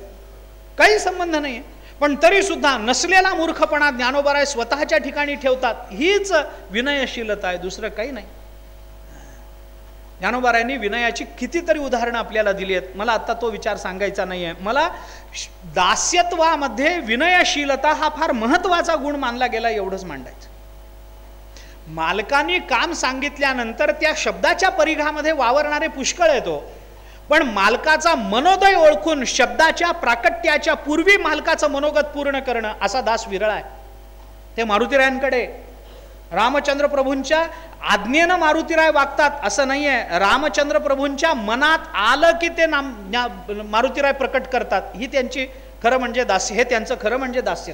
सांगितल्यावर तर कोणी करेल हो, काय त्याचं महत्व आहे, पण मालकाचा मनोदय कळला पाहिजे, इतकी त्याच्या जीवनाशी आपण अभिन्नता सिद्ध केली पाहिजे, तर ते दास्यत्व आहे. म्हणून इथे शब्द वापरावा लागला. नित्यदास नित्यकांता भजनपूर्वकम प्रेमैव कार्यम प्रेमैव कार्य. नित्य हा शब्द तेवढ्या करता वापरावा लागला. तेव्हा मी नित्य तुझा दास राहील, अशीच भावना माणसाच्या अंतःकरणामध्ये असली पाहिजे. मग मोक्ष मोक्ष वगैरे नको देवा, नको. मोक्षपदे तुच्छ केली या कारणे आम्हा जन्म घेणे युगायुगी नको. त्याच्यापेक्षा तुमची भक्ती, तुमची उपासना, तुमचं दास्यत्व हेच आम्हाला अधिक गोड वाटतं. भक्तिशास्त्रामध्ये भागवतामध्ये भगवंताचे जे दास सांगितले गेले ते 4 पद्धतीचे सांगितले गेले. दासांमध्ये काही दास अधिकृत दास आहेत, काही दास हे आश्रित दास आहेत, काही दास हे पारिषद दास आहेत आणि काही दास हे अनुगामी दास आहेत. 4 पद्धतीत वेगवेगळा विचार आहे, विस्ताराचा विषय. आपण थोडं, मी सगळे प्रकार सांगणार नाही आहे कारण याचा विस्तार खूप आहे. अधिकृत दास म्हणजे कोण असतं, पार्षद म्हणजे कोण आहेत, अनुगामी म्हणजे कोण आहेत, आश्रित म्हणजे कोण आहेत, या सगळ्याचा वेगवेगळा विचार आहे. त्यांच्या नावानिशी विचार आपल्याला अन्य ग्रंथामध्ये भक्तिशास्त्राच्या पाहायला सापडतो. पण भगवंताचा दास होणं याचा अर्थ भगवंताच्या हाताखाली काम करणं नव्हे. ढोबळ मानानं कृपा करून आपण घेऊ नका. तर भगवंताच्या वचनावर अखंड विश्वास आणि भगवान आपल्या जीवनामध्ये जे करतील, दासाच्या जीवनामध्ये मालकाचा शब्द हा अंतिम असतो. मी मागे आपल्याला इसाप नीतीतली एक गोष्ट सांगितली होती, आपल्याला स्मरणात आहे का नाही मला माहित नाही. इसाप नीतीतली एक गोष्ट, इसाप नीती, आपण इसाप नीती माहिती आहे आपल्याला. इसाप नीती ही नीती आहे. इसाप हा जो आहे ना, हा एक गुलाम आहे. त्याचं चरित्र आपण वाचा इसापचं. हा गुलाम आहे, याला पुष्कळ ठिकाणी विकलं गेलंय. अतिशय कुरूप आहे दिसायला, पण बुद्धी अफाट आहे. आणि त्या जोरावर त्यांनी स्वतःची नीती म्हणून सांगितली जी जगन्मान्य झाली. हा इसाप एका सरदाराला विकला गेला. त्या सरदाराचं नाव होतं झांथस. त्याचं चरित्र इसापचं. झांथस नावाच्या सरदाराला हा विकला गेला. आणि या झांथस सरदाराच्या पदरी असतानाच इसापची प्रसिद्धी जास्त झाली, कारण तो सरदार फार चांगला होता. कमी पैशात मिळाला म्हणून हा त्यांनी विकत घेतला गुलाम. त्यावेळी गुलामांची विक्री होत होती. विकत घेताना झांथसने त्याला सांगितलं, विचारलं, अशी कथा आहे, तू काय काय करू शकशील? तर इसापने सांगितलं, आपण सांगाल ते करीन. मग हे करशील का, ते करशील का वगैरे सगळं. लहान मुलांना सांभाळू शकशील का? तो म्हणाला, हा सांभाळ. अरे पण तू स्वतः, तो बुटका होता, खुजा होता, जरा बुटका होता, काळा कभिन्न. त्याला झांथसने विचारलं, अरे तू स्वतः इतका बुटका, तुझे हात छोटे छोटे, पाय लहान, तुझ्या हातातून बाळ पडलं तर जमिनीवर? तो म्हणाला, तरी सुद्धा इतरांना घेण्यापेक्षा मला घेणं जास्त सोयीस्कर आहे. झांथसने विचारलं, कसं काय? तो म्हणाला, इतरांच्या हातातून पडलं तर जरा जास्त उंचीवरून पडेल, मी बुटका असल्यामुळे तिथल्या तिथं पडेल, म्हणून मला घ्या. हे बुद्धिचातुर्य आहे त्याचं, बुद्धिचातुर्य. या त्याच्या गुणावर खुश होऊन त्या झांथसने इसापला आपल्या पदरी घेतलं, विकत घेतलं. मग त्याला घरात आणलं, त्याला काही कामं सांगितली, सगळं झालं. हे झाल्यानंतर एके दिवशी त्या झांथसकडे एक जवाहिरा आला होता विकायला, हिरा विकायला. तर तो हिरा पुष्कळ मोलाचा हिरा. तर हिरा खरा नव्हताच, पण आणणाऱ्याने तो खपवायला म्हणून त्याच्या घरी आणला. मग या हिऱ्याची किंमत काय वगैरे काही तज्ज्ञ बसले. कोणी म्हणालं 5 कोटीला घ्या, कोणी म्हणालं 10 कोटीला घ्या, कोणी म्हणालं 50 कोटीला घ्या. विकणाऱ्याने तर सांगितलं, मी 100 कोटीच्या खाली 1 पैसा घेणार नाही. त्यांची चर्चा चालू असताना ती खोली झाडायला म्हणून इसाप तिथं आला. तर त्या झांथसने गंमत म्हणून त्या इसापला विचारलं, इसाप तुला काय वाटतं रे या हिऱ्याची किंमत? आता तो बिचारा गुलाम, त्याला पैसे बघून माहिती नाही, तो काय सांगणार आहे? इसाप आला तर म्हणाल काय म्हणता, म्हणे या हिऱ्याची किंमत काय असेल तुला वाटतं? असेल मला काय माहिती, आता मला काहीच माहीत नाही, पैसेच मला माहीत नाहीत, मी कायम दुसऱ्याच्या आश्रित राहून आपलं पोट भरणारा गुलाम आहे, मला काय कळेल? जाणतसनी सांगितलं ते जाऊ दे, मी जर तुला सांगितलं की या हिऱ्यावर दगड घाल आणि हातोडा घालून फोडून टाक, तर म्हणलं मी फोडीन, मला काही घेणं देणं नाही त्याच्याशी, तो किती रुपयांचा आहे. जाणतसनी त्याला सांगितलं टाक फोडून, त्याने हातोडा आणला आणि घालला आणि तो हिरा गेला फुटून, म्हणजे खोटा होता हे सिद्ध झालं, खोटा होता हे सिद्ध झालं. ते बाकीचे जे बसले होते ते म्हणणार तुला काय मूर्ख आहेस का, तुला कळतं का, 50 कोटीचा हिरा तू असा फोडून टाकलास, तुला कळत नाही हे, हा हिरा इतका कोटीचा आता कोण भरून देणार आणि कसा फोडलास तू? इसाबने सांगितलं त्या हिऱ्याची किंमत किती आहे मला माहीत नाही, मला एकच माहिती आहे, ती किती जरी असली तरी माझ्या मालकाच्या शब्दापेक्षा त्याला जास्त किंमत नाही. माझ्या मालकाच्या शब्दापेक्षा त्या हिऱ्याची किंमत जास्त असू शकत नाही, हे दास्यत्व आहे मला हे सांगायचं. मालकाप्रती असणारी समर्पणाची भावना ही जोपर्यंत प्रगल्भ रूपाला येत नाही तोपर्यंत ते दास्यत्व मुरत नाही. का आपण मारुतीरायाला श्रेष्ठ म्हणायचं? शरण शरण जी हनुमंता तुम्हा आलो रामदूता, काय भक्तीच्या त्या वाटा मजदा, हे का त्यांची स्तुती करायची? त्यांचं दास्यत्व असं होतं. शब्दाच्या कक्षेत तर कोणी जाईल. म्हणून रामायणामध्ये लक्ष्मणाला उपदेश करत असताना रामचंद्र प्रभूंनी 3 प्रकारच्या दासाचा विचार मांडला. एक उत्तम दास, एक मध्यम दास आणि एक अधम दास, असे 3 प्रकार केले. संत वाङ्मयामध्ये त्याच्या वर एक वाढवलाय आणि खाली एक वाढवलाय. एक उत्तमोत्तम दास आहे, एक उत्तम दास आहे, एक मध्यम दास आहे, एक अधम दास आहे आणि एक अधमाधम दास आहे. एक वर वाढलाय, खाली. एका वाक्यात सांगतो. मालकाने काम सांगितल्यानंतर काम न करता उलट मालकालाच काम सांगणारा अधमाधम.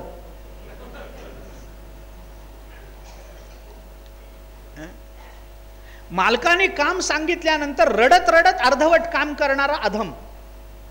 मालकाने सांगितलं तेवढंच काम करणारा मध्यम. मालकाने सांगितलेल्या कामाच्या अनुषंगानं इतरही कामं करणारा हा उत्तम. आणि कोणतंही काम सांगण्यापूर्वी सगळी कामं करणारा उत्तमोत्तम. 5 प्रकारचे दास. आम्ही ज्या दासाचा विचार करतो तो मध्यमापासून खाली असतो, वर येतच नाही. त्याला सांगितलं तेवढंच तो करणार. मी गंमत म्हणून सांगत असतो की एका नोकराला एका मालकाने 5 रुपयाचे 2 नाणी देऊन सांगितलं बाजारात जाऊन 5 रुपयाची मिरची आणि 5 रुपयाच्या कोथिंबीर 5 रुपयाची घेऊन ये. बाजारचा दिवस, गर्दीत गेला, सकाळी संध्याकाळी उगवला, गेला की तिकडंच रिकाम्या हातानेच आला. मालकाने विचारला अरे कुठे मिरची, कुठे कोथिंबीर, तुला पैसे दिले? तर दिले होते. बाजारात कोथिंबीर नव्हती, होती, मिरच्या होत्या, मग रिकाम्या हाताने का आला? तो म्हणाला तुम्ही 5 रुपयाची 2 नाणी दिली, पण कोणत्या 5 रुपयाच्या मिरच्या आणि कोणत्या 5 रुपयाची कोथिंबीर हे नाही सांगितलं. काय नोकर असे. मालक म्हणाला काय माणूस आहेस? अरे कोणत्याही 5 रुपयाच्या आणल्या असत्या तर काही विचारलं, त्याच्यावर काही लिहिलेलं आहे काय या 5 रुपयाच्या मिरच्या मिळत नाहीत म्हणून? 5 रुपये द्यायचे, मिरच्या आणायच्या आणि कोथिंबीर आणायची, काय एवढं त्याच्यामध्ये? आपलं डोकं चालवत जा ना जरा. मी दिला त्याच्या पुढे चालत जा जरा, काय हेतू काय हे लक्षात घेत जा. म्हणाल बरं बरं ठीक आहे. पुन्हा काही दिवसानंतर तो मालक थोडा आजारी पडला. त्याला सांगितलं डॉक्टरला बोलवून आण, मला बरं वाटत नाही, बाहेर पडत नाही मी, मला नको वाटतंय थंडीत जायला, डॉक्टरांनाच घरी बोलवून. तो म्हणाल ठीक आहे. गेला. पुन्हा संध्याकाळपर्यंत आलाच नाही. संध्याकाळी येताना 2 बांबू,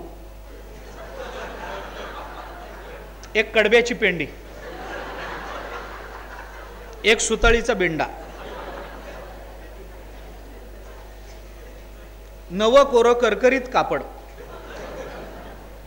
एक मडकं, काही कामट्या, सगळं घेऊनच आला. गावात सगळ्यांना निरोप देऊनच आला. अंगणामध्ये सगळी चर्चा, खांद्यावर पंचे टाकून असं कसं झालं, कालपर्यंत बरे होते, काहीच कळलं नाही, काहीतरी कळायला पाहिजे होतं, एवढा मोठा माणूस. या माणसाने संध्याकाळी अरे सकाळी याला पाठवलंय अजून का आला नाही म्हणून वरून खिडकीतून बघितलं तर अंगणात सगळी तयारी झाली होती. मालकाला काही कळे ना, तो नोकर वर आल्यावर त्याने विचारलं, अरे मी डॉक्टरांना बोलायला पाठवलं होतं, तू एक तर गेलास, इतक्या उशिरा आलास, डॉक्टरही बरोबर नाही, तर हे काय आहे सगळं? तो म्हणाला, मालक तुम्ही म्हणाला नव्हतात का जरा पुढचा विचार करत जा म्हणून? म्हणून मी असा विचार केला का आता डॉक्टर येऊन समजा उपयोग झालाच नाही तर हे सगळं करायला कशाला पुन्हा बाजारात जायचं, येताना घेऊनच आलो. आता आधमाधमच्या खाली काही प्रकार असेल तर त्याच्यात याला ठेवलं पाहिजे. दास्यत्व हे असं नाही आहे.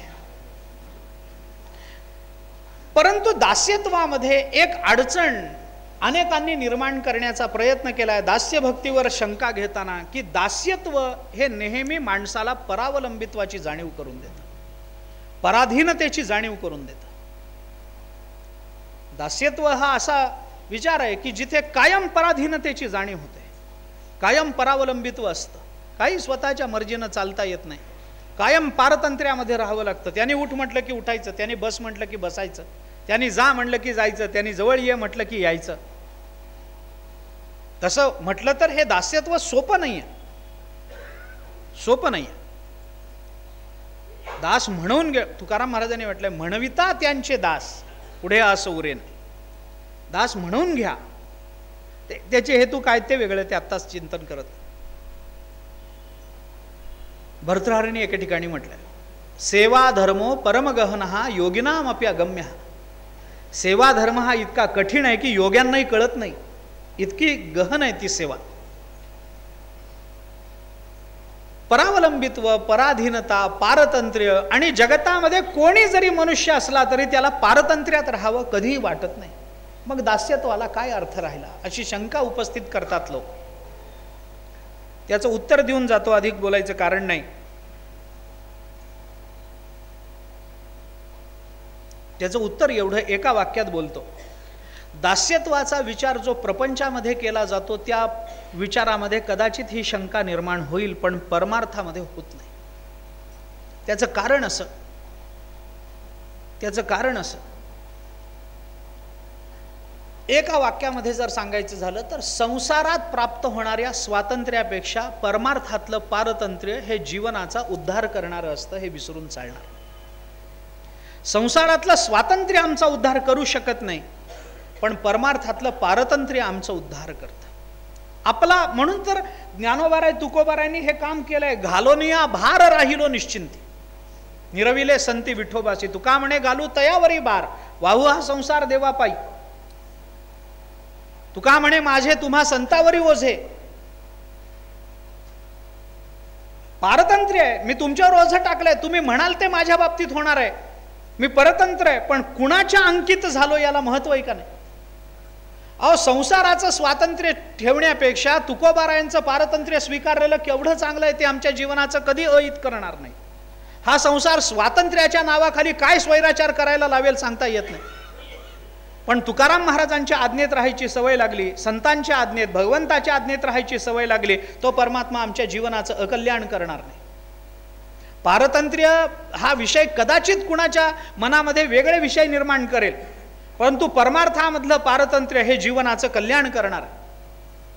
देवावर भार घालून आता तुला माझ्या बाबतीत जे आता तुझं कळेल ते करी, तारीसी तरी तारी मारी, जवळी अथवा दुरी धरी, घाली संसारी अथवा नको, अशा पद्धतीच्या भावना तुकाराम महाराजांनी व्यक्त केल्या. या सगळ्याचं चिंतन आपण करून पहा. म्हणून नित्यदास नित्यकांत हा भाव आपल्या अंतःकरणामध्ये निर्माण झाला पाहिजे. दास्यत्वाचा परिणाम असा असतो, एक वाक्य बोलतो, दास्यत्वाचा परिणाम असा असतो की जिथं खरं दास्यत्व प्रकट होतं, दास्यत्वाचा परिणाम सांगतो ऐका, जिथं खरं दास्यत्व प्रकट होतं, जिथं खरं दास्यत्व स्वीकारलं जातं, केलं जातं, तिथं परिणाम असा होतो की तो दास आपल्या प्रामाणिक भावना आपल्या मालकाच्या चरणी इतक्या प्रामाणिकपणानं समर्पित करतो की शेवटी त्या दासाचं दास्यत्व स्वीकारण्यामध्ये मालकाला आपल्या जीवनाची धन्यता वाटायला लागते. हा दास्यत्वाचा खरा परिणाम आहे, हा खरा परिणाम आहे. मी हे विनाकारण बोलतोय असं समजू नका, हे शब्दाचे खेळ नाहीत. आपण रामायण वाचा, आपण रामायण वाचा. मारुतीरायांनी जे जे काही केलं त्याच्यामध्ये शेवटी दास हा असा असतो की तो इतके उपकार करत असतो की मालकाला त्या उपकाराची परतफेड करता येत नाही, हे रामचंद्र प्रभू बोलतात. रामचंद्र प्रभूंनी मारुतीरायांना असं सांगितलंय की मारुती, तू माझ्यावर अनंत उपकार केलेस, आता त्या उपकाराची उतराई होण्याकरता म्हणून मी काही जरी केलं तरी तो दोषच आहे, तो दोषच आहे. काय मी तुझ्या उपकारांची उतराई करावी?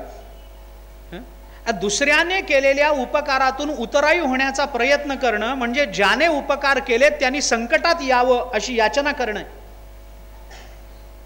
हे पटलं नाही किंवा कळलं नाही. सांगतो, माझ्या अत्यंत अडचणीच्या काळामध्ये तुम्ही मला 10 रुपये दिलेत, माझ्यावर उपकार झाला की नाही? अत्यंत अडचण आहे, माझ्या खिशात दमडी नाही आहे, कवडी नाही आहे, त्या काळामध्ये तुम्ही मला 10 रुपये दिलेत. आता ते 10 रुपये मला परतफेडीने फेडायचेत, तर तुमचे 10 रुपये मला फेडायचेत म्हणून मी प्रयत्न करणं म्हणजे काय आहे? तुमच्या खिशात दमडी नसली पाहिजे अशी अवस्था तुमच्यावर यावी अशी याचना करणं की नाही? शेवटी काय आहे मला सांगा नाही. त्यामुळे या उपकारांची परतफेड होत नसते, ते उपकार आपल्या शिरावरचं ओझं होतं आणि त्या ओझ्याखाली मालक दबला जातो आणि शेवटी त्याला दासाचे दास्यत्व स्वीकारावं लागतं. माझी भाषाने तुकोबाराय बोलतात, दास्य करी दासाचे उणे न साहे तयाचे, वाढिले ठाईचे भाणे टाकून या धावे. भगवान बोलतात दास्य करी दासा. पांडव हे भगवंताचे दास आहेत, पण मला सांगा, भगवंताची सेवा पांडवांनी केली का पांडवांची सेवा भगवंतांनी केली हो? कुणी कुणाची केली? दास म्हणून घेतं कोण आणि सेवा करतं कोण? विचार तर कराल. सगळ्या वेळेला म्हणजे यांनी दास्यत्व केलं, भगवंतावर ओझं टाकलं. आता भगवंताला प्रत्येक क्षणाला काळजी आहे की माझ्या दासाचं वाईट झालं तर लोक म्हणतील बघा काय मालकाची नोकरी केली, कसा आहे मालक हे म्हणतील. याच्याकरता म्हणून वाढलेलं पान अर्ध्या पानावरून उठून द्रौपदीच्या हाकेला धावत जावं लागलं. वाढिले ठाईचे भाणे टाकून या धावे. भाणे घास, हातात घेतलेला घास टाकून द्रौपदीच्या मदती करता जावं लागलं. दुर्वास आले त्यावेळेला.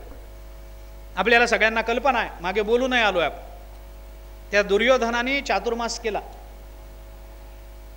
दुर्वासांची सेवा केली. 4 महिने दुर्वासांची सेवा, चेष्टा नाही.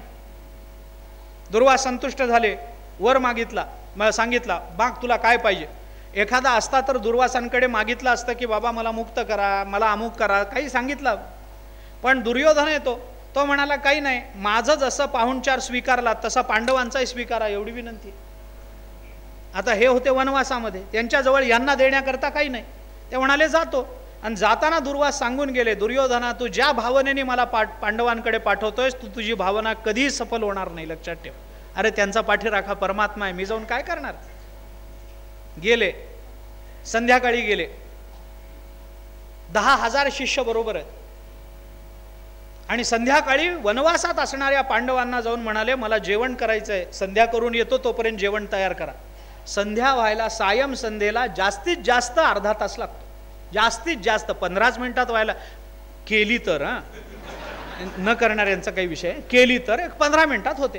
15 मिनिटात 10,000 लोकांचा स्वयंपाक होईल काय? धर्मराज म्हणजे भोळे, ते म्हणाले बरोबर तयार करतो. आता बरोबर म्हणण्यात काय तात्पर्य? ते गेले संध्याला, हे आले द्रौपदी, 10,000 शिष्य घेऊन दुर्वास आले जेवायला.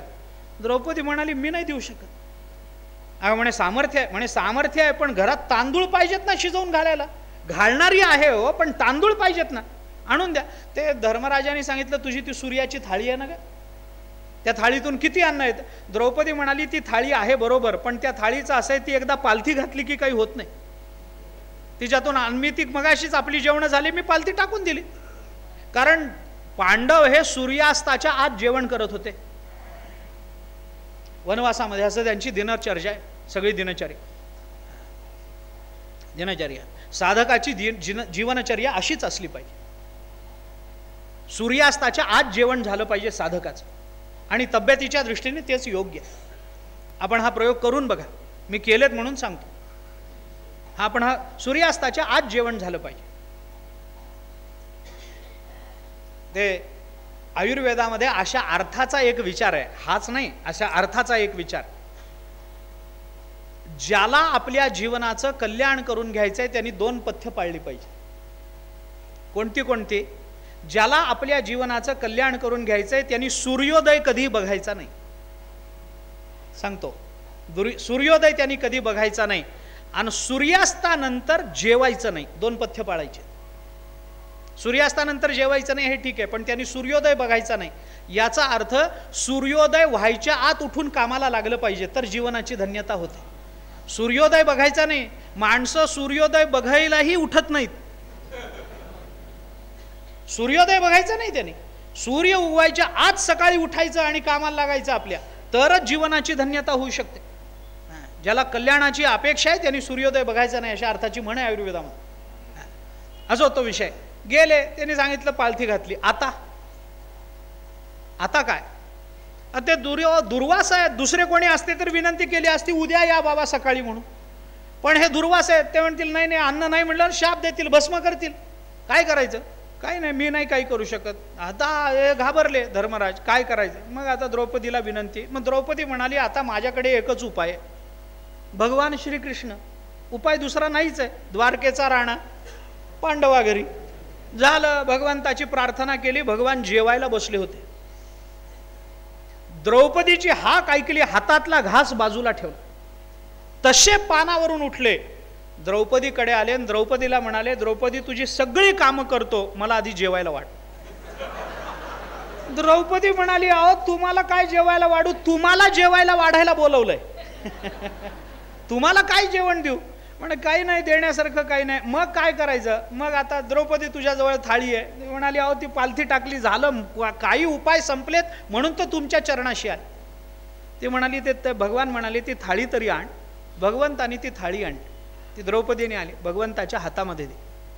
त्या थाळीच्या बुडाशी एक पान राहिलं होतं असं म्हणतात. एक पान, भाजीचं पान चिकटून राहिलं होतं थाळीच्या बुडाशी. त्या काळच्या मोलकरणी सुद्धा तशाच होत. नीट धुवायलाच नाही का? एक पान राहतच कसं धुतल्यानंतर? टीका आहे त्याच्यावर. हे सोपं नाही आहे. आपण विनोद करतो हा भाग वेगळा आहे, पण याच्यातल्या भक्तीचं आपण जर प्राकट्य बघितलं तर आपल्याला लक्षात येईल की ते पान राहिलं नव्हतंच, थाळी स्वच्छच होती. मग ते पान तिथं दिसलं कसं? ते म्हणे भगवंताचं पांडवांवर इतकं प्रेम, महाभारतावरच्या टीकाकारांनी याचे खुलासे केलेत, इतकं प्रेम की हे जेवता जेवता उठून आले होते की नाही, तर हे घास हातातला टाकला तेव्हा त्यांच्या हाताला ते भाजीचं पान चिकटून आलं होतं. पण आपले पांडव उघडे पडू नयेत म्हणून भगवंतानी ते थाळीला चिकटवून दिलं आणि मग म्हणाले, हे तुमचंच पान आहे, आता मी घेतो आणि त्याच्याने संतुष्ट होतो. काय प्रेम आहे! भगवंतानी प्रेम केलं पांडवांना. हे तुमचं पान, हे वास्तविक त्यांच्या हातातला घास टाकून आल्यामुळे त्यांच्या हाताला चिकटून आलं होतं ते पान. भगवंतानी त्या थाळीकडे बघितलं. आता दुसरा एक विकल्प टीकाकारांनी या कथेमध्ये, भगवंतानी थाळीकडे बघितलं. त्या थाळीला भगवंताच्या एका डोळ्यात सूर्य आहे, एका डोळ्यात चंद्र आहे. ते बघितल्याबरोबर त्या थाळीला असं वाटलं की सूर्योदय झाला, म्हणून तिने वाटेल तेवढं अन्न द्यायला सुरुवात केली. हे भाव आहेत त्या कथेतले, भक्तीचे भाव आहेत. मग ते त्या दुर्वासांना निरोप गेला वगैरे हे सगळं झालं. मला बोलायचं आहे काय? दास्य करी दासाचे, उणे न साहे तयाचे. म्हणून रामचंद्र प्रभू मारुतीरायाला म्हणतात, मारुतीराय अरे तुझ्या उपकाराची परतफेड करणं म्हणजे तुझ्यावर आपत्ती यावी अशी प्रार्थना केल्यासारखं होईल रे. तू माझ्यावर कोणता उपकार केलास? माझी बायको शोधून आणलीस. आता मी परतफेड करायचं म्हणजे काय केलं पाहिजे? तुझी बायको शोधून आणली पाहिजे. आता तुला बायको कुठे मारुती? तर तुझी बायको म्हणजे तुझं लग्न झालं पाहिजे, म्हणजे तुझ्यावर आपत्ती आली पाहिजे. आता लग्न होणं ही आपत्ती आहे का नाही बघून घ्या ज्याचं त्यानं. मला लोकांच्या संसारात लक्ष घालायचं नाही, परंतु ते तुझं लग्न झालं पाहिजे. बरं नुसतं लग्न होऊन चालणार नाही, तू वनवासात गेलं पाहिजेस. वनवासात जाऊन चालणार नाही, तुझ्या बायको पळवून नेणारा कुणीतरी रावण आला पाहिजे. म्हणजे किती आपत्ती निर्माण करण्याची अपेक्षा. बरं एवढं जाऊ दे, हे सगळं मारुती.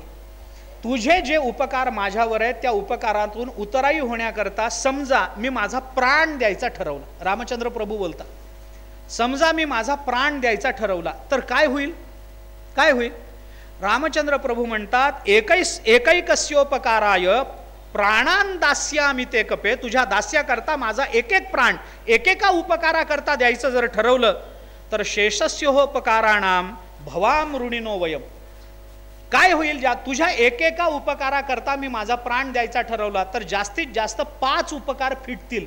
पण उरलेल्या, कारण पंचप्राणच माझ्याजवळ आहे, हे उरलेले सगळे तुझे उपकार माझ्यावर शेष म्हणून, ऋण म्हणून शिल्लक राहतील. याच्याकरता ते ऋण फेडण्याचा मी प्रयत्न करणार नाही. मी एकच करू शकतो, तू माझा दास होऊन जी सेवा केलीस त्याच्या मोबदल्यामध्ये मी तुझी सेवा करू शकतो, एवढंच माझ्याकडून. सेवेचा हा परमोत्कर्ष आहे. ज्याचं दास्यत्व केलं जातो तोच दासरूपाला प्राप्त होतो. हे दास्यत्वाचं अंतिम फल आहे. म्हणून नारद महर्षी म्हणतात, नित्य दास्यत्वाची आणि नित्य कांत भावाची अपेक्षा आपल्या अंतःकरणामध्ये ठेवून माणसाने भगवंतावर अखंड प्रेम साधकांनी केलं पाहिजे. हे चिंतन बोल. आता पुढं गंमत अशी आहे, हे जसं दास्यत्वा संबंधान आहे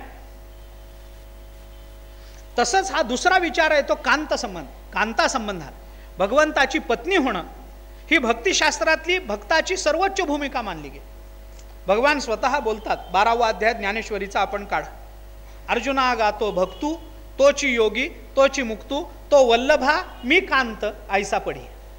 वल्लभा पत्नी, कांत पती, आमच्या दोघातला संबंध पती पत्नी भावाचा असतो. भक्त ज्ञानेश्वर महाराजांच्या अनेक अभंगांमधून ज्ञानेश्वर महाराजांनी आपण भगवंताची पत्नी आहोत अशा भूमिका घेतल्या.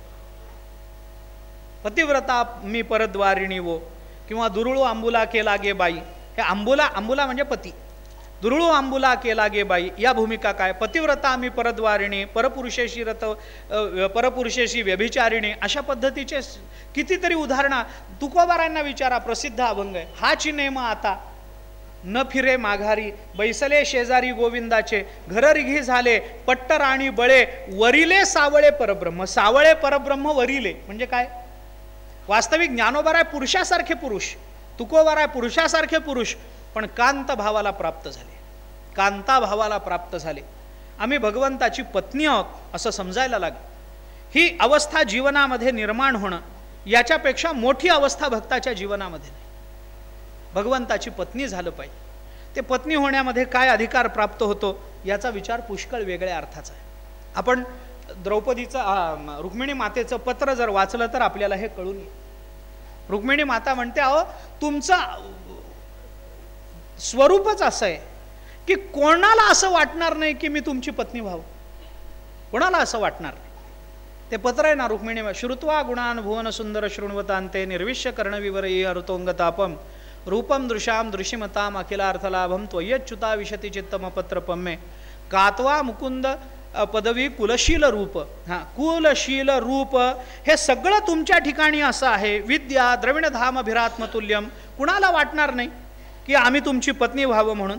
धीराम पतिम कुलवती न वृणीत कन्या काले नरसिंह नरलोक मनोभिरामम. कुणाला वाटणार नाही, कोणत्या स्त्रीला असं वाटणार नाही. नाही, पत्नी होण्याची अपेक्षा इतकी मोठी आहे भक्ताच्या अंतःकरणामध्ये, आणि ती अवस्था इतकी चांगली आहे की भगवंताला सुद्धा असं वाटतं की आपण पत्नी व्हावं. मी आपल्याला जाता जाता म्हणून सांगतो, वैष्णव मतामध्ये चर्चा आहे, वल्लभ मतामध्ये, की भगवान श्रीकृष्णाचा दरबार एके दिवशी रात्री काही कारणाने भरला. भगवंताच्या महालामध्ये काही मंत्रीगण आले आणि काही विशेष बैठक झाली. ती बैठक रात्री उशिराने संपली. संपल्यानंतर हे सगळे मंत्रीगण आपापल्या घरी निघून गेले. भगवानही उठले. आता झोपायची वेळ, आता काय 2 तासामध्ये काकडा होणार, उठवावं लागणार, 2 तास तरी पडायला मिळेल. अंग सगळं ठणकत होतं, दुखत होतं, आळस दिला भगवंतानी, आता झोपायला जाणार. तेवढ्यात समोरच्या खांबावरती एक मोठा आरसा लावला होता. त्या आरशात भगवंतानी आपलं प्रतिबिंब बघितलं. भगवान जवळ गेले. भगवान श्रीकृष्णाचं चरित्र सांगतो. भगवान जवळ गेले, त्या प्रतिबिंबाकडे निरखून बघायला लागले आणि बघता बघता भगवान असं म्हणाले त्या प्रतिबिंबाकडून, अरे काय सुंदर रूप आहे, मी जर बाई असतो तर याच्याशी लग्न केलं असतं. पत्नी भाव हा किती व्यापक आहे, पत्नी भाव किती मोठा आहे, याच्याकरता म्हणून मी हे उदाहरण आपल्याला सांगतो. म्हणजे भगवंताची पत्नी होणं हे भक्ताला आपल्या जीवनाचं अंतिम गंतव्य वाटत आलेलं आहे. आपण भागवतातही असे अनेक उदाहरणं पाहू शकतो. याच्याकरता म्हणून रुक्मिणी माता म्हणते, कुणाला असं वाटणार नाही की तुमची पत्नी व्हावं. कुणालाही वाटेल, या जगतातल्या कोणत्याही जीवाला असं वाटेल की तुमची पत्नी व्हा. कारण भक्तिशास्त्रामध्ये पुरुष म्हणवला गेलेला फक्त परमात्मा आहे, बाकी सगळ्या बायकाच आहेत. मग दाढी असली काय आणि वेणी असली काय, ती बाईच आहे.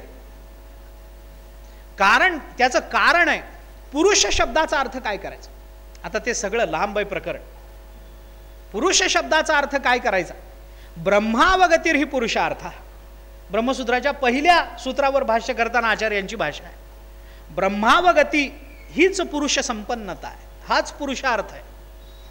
म्हणजे काय? आता ते परमात्मा स्वरूपाला प्राप्त होणं हा पुरुषार्थ.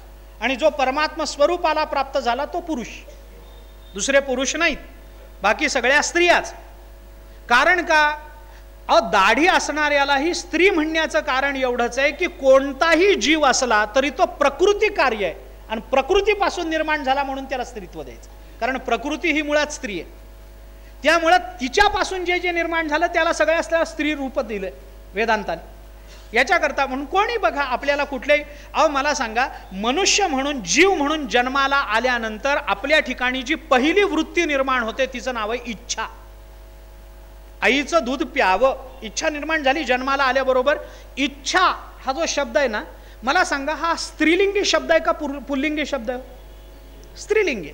म्हणजे माणसाच्या वृत्तीमध्ये पहिला उमटणारा विकार हा जर स्त्रीलिंगी असेल तर त्या माणसाला माणूस नाही म्हणायचं, त्याला स्त्रीच म्हणायचं. हे वेदांतामधलं चिंतन लक्षात घ्या. प्रकृती कार्य आहे, विकार आहेत, त्या सगळ्या स्त्रीरूप भावनेने निर्माण झालेले विकार आहेत, हे सगळं वगैरे वगैरे. त्यामुळं एकमेव पुरुष फक्त परमात्मा. त्या जीव गोस्वामींच्या चरित्रात कथा आहे. हे जीव गोस्वामी वृंदावनाला गेले होते. त्यांचा नियम होता स्त्रियांना भेटायचं नाही, दर्शन द्यायचं नाही. तर गेले, सगळं बघितलं, साधू संतांचं दर्शन घेतलं आणि ज्यांच्या घरी उतरले होते त्यांना विचारलं की इथलं झालं का सगळं बघून, मला निघायचं आहे आता. ते म्हणाले झालंय बघून, पण एकाचं दर्शन राहिलं, एका भक्ताचं. कोण आहे? मीराबाई. मीराबाईचं दर्शन. ते म्हणाले ती बाई आहे. नाही, चूक झाली. मीराबाई वृंदावनात आल्या त्यावेळेला जीव गोस्वामींचं दर्शन त्यांना घ्यायचं होतं. मीराबाईंनी सगळं वृंदावन पालथं घातलं, महात्म्यांना भेटले आणि त्यांना विचारलं की कोणी राहिलंय का? म्हणे जीव गोस्वामी राहिलेत, पण ते स्त्रियांना दर्शन देत नाही. मीराबाई म्हणाली मग तर मला घ्यायचंच आहे. ते देत नाहीत ना, मग तर मला घ्यायचंच. मीराबाई तिथपर्यंत गेले. त्यांनी सांगितलं मी लांबून दाखवतो, ते चिडले तर माझ्यावर, तर दाखव. जवळ गेले, दरवाजा वाजव.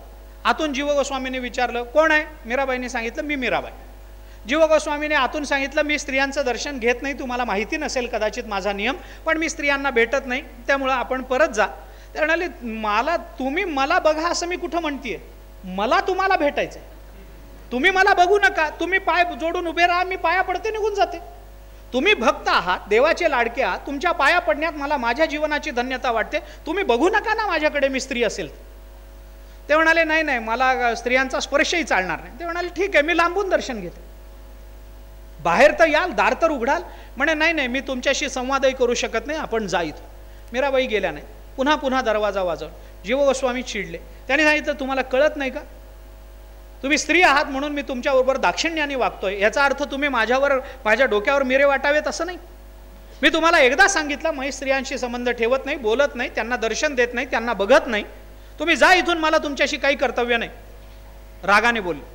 शेवटी मीराबाई रागावल्या आणि मीराबाईंनी जीव गोस्वामींना सांगितलं लाज वाटली पाहिजे तुम्हाला, कोण समजता तुम्ही स्वतःला स्त्रियांचं दर्शन घेत नाही म्हणून, कोण समजता? एकदम रागावल्या आणि मग रागावण्याच्या भरामध्ये सांगितलं लाज वाटली पाहिजे तुम्हाला, स्वतःला पुरुष म्हणून घेता. अहो जगतामध्ये फक्त परमात्मा पुरुष आहे याची कल्पना नाही तुम्हाला, आणि मग तुम्ही स्त्री आहात आणि मी स्त्री आहे, तर स्त्रियांनी स्त्रियाचं दर्शन घ्यायला काय अडचण आहे? तेव्हा जीव गोस्वामींचे डोळे उघडले, पटकन दरवाजा उघडून बाहेर आले आणि मीराबाईंच्या चरणावर साष्टांग दंडवत. सांगितलं चूक झाली माझी, माझे डोळे उघडले तुम्ही. अहो खरं आहे, या जगतामध्ये परमात्मा एकटा पुरुष आहे, बाकी सगळ्या स्त्री आहेत. आणि म्हणून कोणत्याही स्त्रीची मूळ अपेक्षा जर काही असेल तर भगवंताची पत्नी होणं हीच आहे. आता मी याचं सोपं रूप आपल्याला सांगतो. विवाह विधीमध्ये तो कोणाचाही विवाह असो, तो कोणाबरोबरही लागलेला असो, पण विवाह विधीमध्ये कन्यादान नावाचा एक विषय. जरा स्पष्ट बोलू, विवाह विधीमधला सगळ्यात महत्वाचा पण सगळ्यात दुर्लक्षित राहिलेला विधी म्हणजे कन्यादान. काही नाही, सोपा विधी आहे.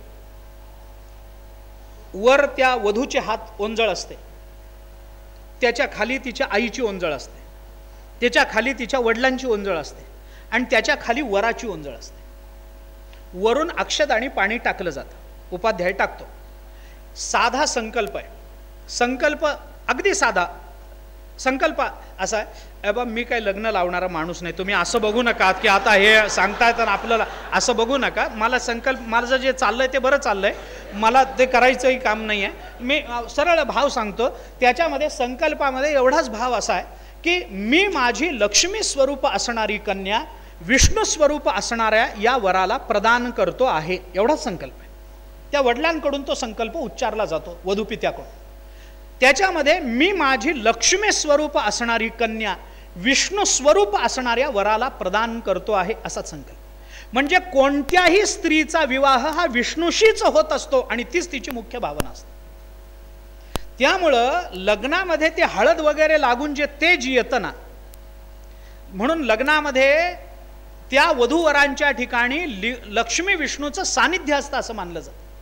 त्यांना पवित्र मानलं जातं, पवित्र मानलं जातं.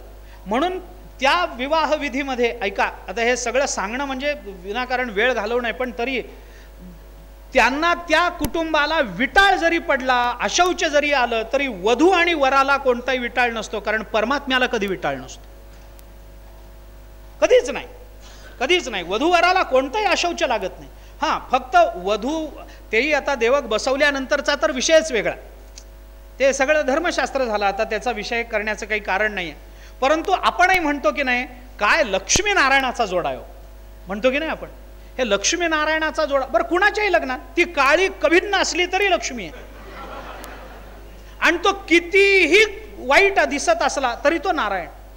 ते मानावंच लागतं त्यांच्या ठिकाणी, त्यांना नमस्कार केलाच पाहिजे त्यावेळेला. लक्षात घ्या, आपणही म्हणतो लक्ष्मीनारायणाचा जोडा आहे, म्हणतोच की. हां, आता पुढे संसार सुरू झाल्यावर लक्ष्मी जाते, नारायणही जातो, फक्त जोडा राहतो.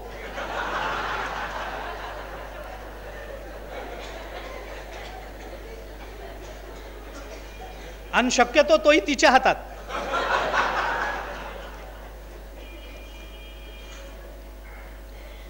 कोणत्याही, म्हणून रुक्मिणी माता बोलते, कात्वा मुकुंद पदवीम कुलशील रूप विद्या वयो द्रविण धाम भिरात्मतुल्यम. हे बोलतात लक्ष्मी माता, रुक्मिणी माता. का? कोणाला असं वाटणार नाही की माझा पती भगवान श्रीकृष्ण असावा म्हणून, कुणाला वाटणार?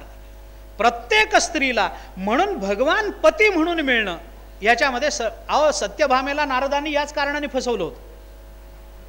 सत्यभामाला वाईट वाटलं की या जन्मी भगवान मिळाले पती म्हणून, पुढच्या जन्मी काय माहिती कुणाचा गळ्यात पडू आम्ही.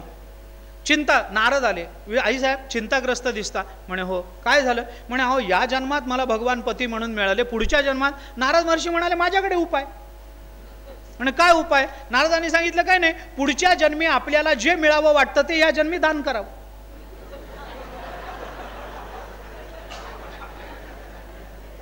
म्हणजे तुम्हाला जर पुढच्या जन्मी सोनं मिळावं वाटलं, या जन्मी सोनं दान करा. पुढच्या जन्मी कापड चोपड चांगलं मिळावं, या जन्मी कपडा दान करा. पुढच्या जन्मी घर चांगलं मिळावं, घर दान करा. तसं पुढच्या जन्मी नवरा चांगला मिळावा, लावा वाट त्याची. बरं, हा नियम सत्यभामे करता नाही, हा कुणा करताही आहे. तुम्ही विश्वास ठेवा माझ्यावर, तुम्हाला आम्ही अजून स्वातंत्र्य वाढवून देतो. करा दान. सत्यभामेला खरं वाटलं, ते म्हणाले अहो हे मी करीन दान, पण घेणार कोण? नारद म्हणाले मी घेतो. नारदांनी संकल्प सोडला, सत्यभामेने दान केलं. भगवंताला पत्ता नाही आपलं दान झालं याचं. नारद महर्षी तिथं गेले, म्हणे चला. भगवान म्हणाले कुठं? विचारायचं नाही, काय तोंडवर करून विचार. मग दानात मिळालात मला, तुमचं काय करायचं माझा प्रश्न आहे, चला. भगवान म्हणाले चला. भक्ताबरोबर जायला देवाला, चला चला. उठले. सगळ्या बाकीच्या 16,107 जणी बसल्या होत्या. कुठं? चाललो नारदावर, आम्ही येतो. नारद म्हणाले मला तुमचं दान मी घेतलं नाही, तुम्हाला मी सांभाळण्याची माझी जबाबदारी नाही, मी याचं दान घेतलंय, मी याला घेऊन जाणार. मग बाकीच्या रडायला लागल्या. बाकीच्यांनी सांगितलं भगवंतावर सगळ्यांची सत्ता चालते, आणि जे समान सत्तांचं असतं त्याला त्याचं दान होत नाही. दानाचा नियम आहे, सामान्य पदार्थाचं दान होत नसतं. माझं शेत आहे, दान केलं, मान्य आहे. गावाचं शेत आहे, कुरण, ते कुणालाही दान करता येत नाही. माझी विहीर आहे, दान केली, गावचा पाणवठा कुणालाही दान करता येत नाही. सामान्य पदार्थाचं दान होत नसतं, हा नियम आहे धर्मशास्त्राचा. म्हणजे भगवंतावर सर्वांची सत्ता आहे, हिने एकट्याने दान करायचं काय कारण आहे? आम्ही नाही. मग नारद महर्षींना विचारलं, आपा हे दान आमचं आम्हाला परत द्या. नारद म्हणाले, दान नाही परत देता येणार. दान परत दिलं की पाप लागतं घेणाऱ्याला. मी तुम्हाला देऊ शकत नाही. मग काय करायचं? नारद म्हणाले, एक करा, याच्या वजना एवढं सोनं मला द्या, मी तुम्हाला देव देतो. तेव्हापासून कीर्तनकारांकडे ही परंपरा सुरू झाली. नारद कीर्तनकार आहेत ना, देव देतो त्याच्या मोबदल्यात काहीतरी आम्हाला दिलं पाहिजे, तर आम्ही तुम्हाला देतो, नाही तर काय. नारदांनी घालून दिलेली परंपरा आहे, वाईट वाटायचं काय कारण? मी तुम्हाला देव देतो त्याच्या मोबदल्यात त्याच्या वजनाचं सोनं द्या, वगैरे वगैरे. पुढं तुकाराम महाराजांनी चिंतन घे, सत्यभामा दान करी उजूर नाही अंगीकारी, सेवकाच्या शिरी धरुनी चाले पादुका. तुकाराम महाराज वर्णन कर. म्हणजे भगवंताची पत्नी या जन्मात नाही अनंत जन्मामध्ये व्हावी ही भावना सत्यभामेच्या अंतःकरणात. म्हणून नित्यदास नित्य कांत, कांता भजनात्मकम वा प्रेमैव कार्यम, प्रेमैव कार्यम. नारद महर्षी बोलतात, अशा या भावनेतून भगवंतावर अखंड प्रेम केलं पाहिजे, अखंड प्रेम केलं पाहिजे. इथं साधकाचा विषय संपतो. आणि नारद महर्षी मग पुढे सांगतात की अशा पद्धतीनं भगवंतावर नित्य प्रेम करून स्वरूप स्थितीला प्राप्त झालेले जे भक्त आहेत, भक्ता एकांतिनो मुख्य हा, असे जे एकांत भक्त आहेत, अनन्य भक्त आहेत, तेच या जगतामध्ये मुख्य म्हणजे श्रेष्ठ आहेत, हे नारद महर्षी सांगतात. भक्त सगळेच आहेत, पण या सर्व भक्तांमध्ये श्रेष्ठ कोण आहे? चतुर्विधा भजन्ते माम जना सुकृतिनोर्जुन, आर्तो जिज्ञासुर अर्थार्थी ज्ञानीच भरतर्षभ, तेषां ज्ञानी नित्ययुक्त एक भक्तिर्विशिष्यते, प्रियो हि ज्ञानीनोत्यर्थमहं सच मम प्रियः. गीता बोलते 7वा अध्याय. ज्ञानोबारायांनी याचा संदर्भ 18व्या अध्यायामध्ये दिला. ज्ञानोबाराय बोलतात, या ज्ञानभक्ती सहज भक्त एकवटला मज, तो मीच हे केवळ तुझ श्रुतही आहे, उभवनिया भुजा ज्ञानिया आत्मा माझा, हे बोलिलो कपिध्वजा. 7माध्यायी ह्या 18व्या अध्यायामध्ये एकूण गीतेचं समालोचन करताना ज्ञानोबाराय बोलतात, भक्तो एकांतिनो, भक्त हा एकांतिनो मुख्य हा. एकांत भक्त जे असतात, अनन्य भक्त जे असतात, ते अनन्य भक्त या जगतामध्ये सर्वश्रेष्ठ मानले जातात. अनन्य भक्त म्हणजे ज्ञानी भक्त. त्यांना श्रेष्ठ म्हणण्याचं कारण एवढंच आहे की ते भगवंताकडून कोणतीही अपेक्षा करत नाहीत. अनपेक्ष शुचिर दक्ष उदासीनो गतव्यथा असं त्यांचं स्वरूप असतं. त्यामुळं त्यांना काहीच मग चौथी याच्या ठाई काहीच करणे नाही, म्हणून भक्त एक पाही ज्ञानी या तो, हे ज्ञानोबाराय त्यांचं वर्णन करतात. आणि अशा पद्धतीचे भक्त सर्वश्रेष्ठ समजले जातात. अशा पद्धतीचे भक्त, त्यांचा अधिकार काय हे नारद महर्षी सांगतात. कंठावरोध रोमांच श्रुभी अश्रुभी परस्परम लपमानाः पावयंती कुलानी पृथ्वींच. या भक्ताचं महत्त्व काय? अनन्याश्चिंतयंतो माम ये जना पर्युपासते तेषां नित्याभियुक्तानां योगक्षेमं वहाम्यम. अशा अनन्य भक्ताचं वर्णन भगवान करतात. तुकोबारायांनी ते केलंय, ज्ञानोबारायांनी ते केलंय.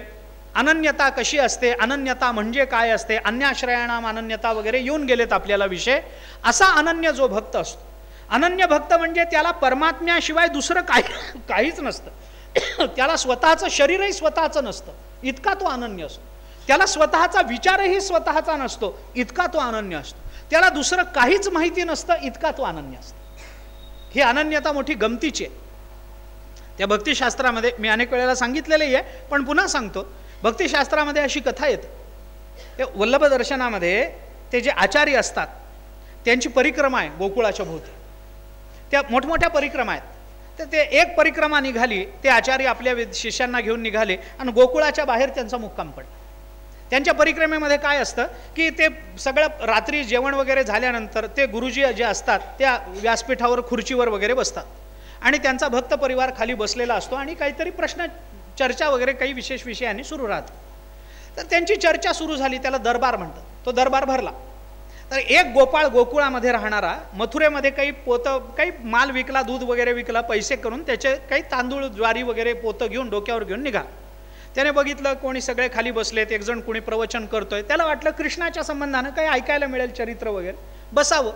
मग आता कसं बसावं? आता कोणताही शेतकरी डोक्यावर पोतं घेऊन निघतो तेव्हा त्याला बसस्टँडवर वगैरे कुठं बसायची वेळ येते, त्यावेळेला तो कसा बसतो? पोतं खाली ठेवतो, पोत्यावर बसतो. असं होतं की नाही? तसं त्याने ते आपल्या डोक्यावरचं पोतं खाली ठेवलं, बसला. गंमत ही झाली की त्याच्या पोत्याची उंची या गुरुजींच्या सिंहासनापेक्षा थोडी उंच. यांना वाईट माझ्यापेक्षा उंच. तर त्यांनी विचारलं, आपल्यातला दिसत नाही, लांबून बघितलं, पण कोण आहेस तू? त्याला वाटलं माझ्या गावात येतात, माझ्या गावात मुक्काम करतात, मला विचारतात. तो म्हणाला मी कोणी का असेना, तुम्ही कोण आहे, मला काय विचारता तुम्ही कोण म्हणून, तुम्ही कोण आहेत, गाव माझं आहे, तुम्ही कोण. त्यांना वाईट वाटलं, राग आला, अभिमान दुखावला. त्यांना वाटलं याला काहीतरी जरा भक्तीचे वगैरे शब्द घालून याच्यावर वजन टाकावं, म्हणून ते म्हणाले की आम्ही अनन्य आहोत, तू कोण आहेस. तो म्हणला तुम्ही अनन्य आहे तर मी फनन्य आहे, तुम्हाला जर सरळ उत्तर देता येत नाही मी का द्यावं तुम्हाला. तो गोपाळ आहे, शेवटी भगवंताचा भक्त आहे. तर म्हणाल तुम्ही अनन्य मी फनन्य. यांना अजून राग आला. ते म्हणले फनन्य म्हणजे काय. तो म्हणला अनन्य म्हणजे काय. ते म्हणाले अरे अनन्य म्हणजे आम्ही भगवान श्रीकृष्णाचे एकमेव उपासक आहोत, असे उपासक आहोत. भगवान एकमेव भगवान श्रीकृष्णाशिवाय आम्ही गणपती मानत नाही, आम्ही भगवान शंकर मानत नाही, आम्ही ब्रह्मदेव मानत नाही, आम्ही राम मानत नाही, आम्हाला कृष्ण म्हणजे कृष्णच लागतो, असे आम्ही अनन्य आहोत, आम्हाला बाकी काही चालत नाही, गणपतीची वगैरे उपासना नाही करत. फनन्य म्हणजे काय. तो म्हणाला तुम्हाला कृष्ण सोडून दुसऱ्या देवांची नावं तरी माहिती आहेत, आम्हाला कृष्ण सोडून नाव सुद्धा माहित नाही, असे आम्ही फनन्य. असे जे भक्त आहेत ना, नारद महर्षी म्हणतात ते श्रेष्ठ, ते श्रेष्ठ आहेत. अधिकार काय त्यांचा, त्यांचा अधिकार काय. नारद महर्षी त्यांचा अधिकार सांगतात. कंठावरोध, कंठाचा अवरोध होतो, अंगावर रोमांच उभे राहतात, अश्रू गळायला लागतात, असं वारंवार त्यांच्या बाबतीत होतं. हे अष्टसात्विक भाव वारंवार त्यांच्या ठिकाणी निर्माण होतात. आणि परस्परांशी संवाद करणारे हे जे भक्त आहेत यांचा अधिकार काय आहे. पावयंती कुलानी पृथ्वींच, आपल्या कुलाला आणि या सगळ्या पृथ्वीला ते पावन करतात, हा त्यांचा अधिकार. आता भक्ताची लक्षणं सांगून झाली, साधकांनी काय केलं हे काय करावं हे सांगून झालं. आता तो साधक जेव्हा सिद्ध होतो तेव्हा या भक्तीने त्याचा अधिकार कसा सिद्ध होतो हे सांगतात. पावनानी कुलानी पृथ्वींच, त्यांच्या ठिकाणी पृथ्वी आणि कुलाला पावन करण्याचं सामर्थ्य निर्माण होतं. आता त्या तुकाराम महाराजांचे असे अभंग आहेत. तुका म्हणे कोटी कुळे ती पुनीत, भावे गाता गीत विठोबाचे.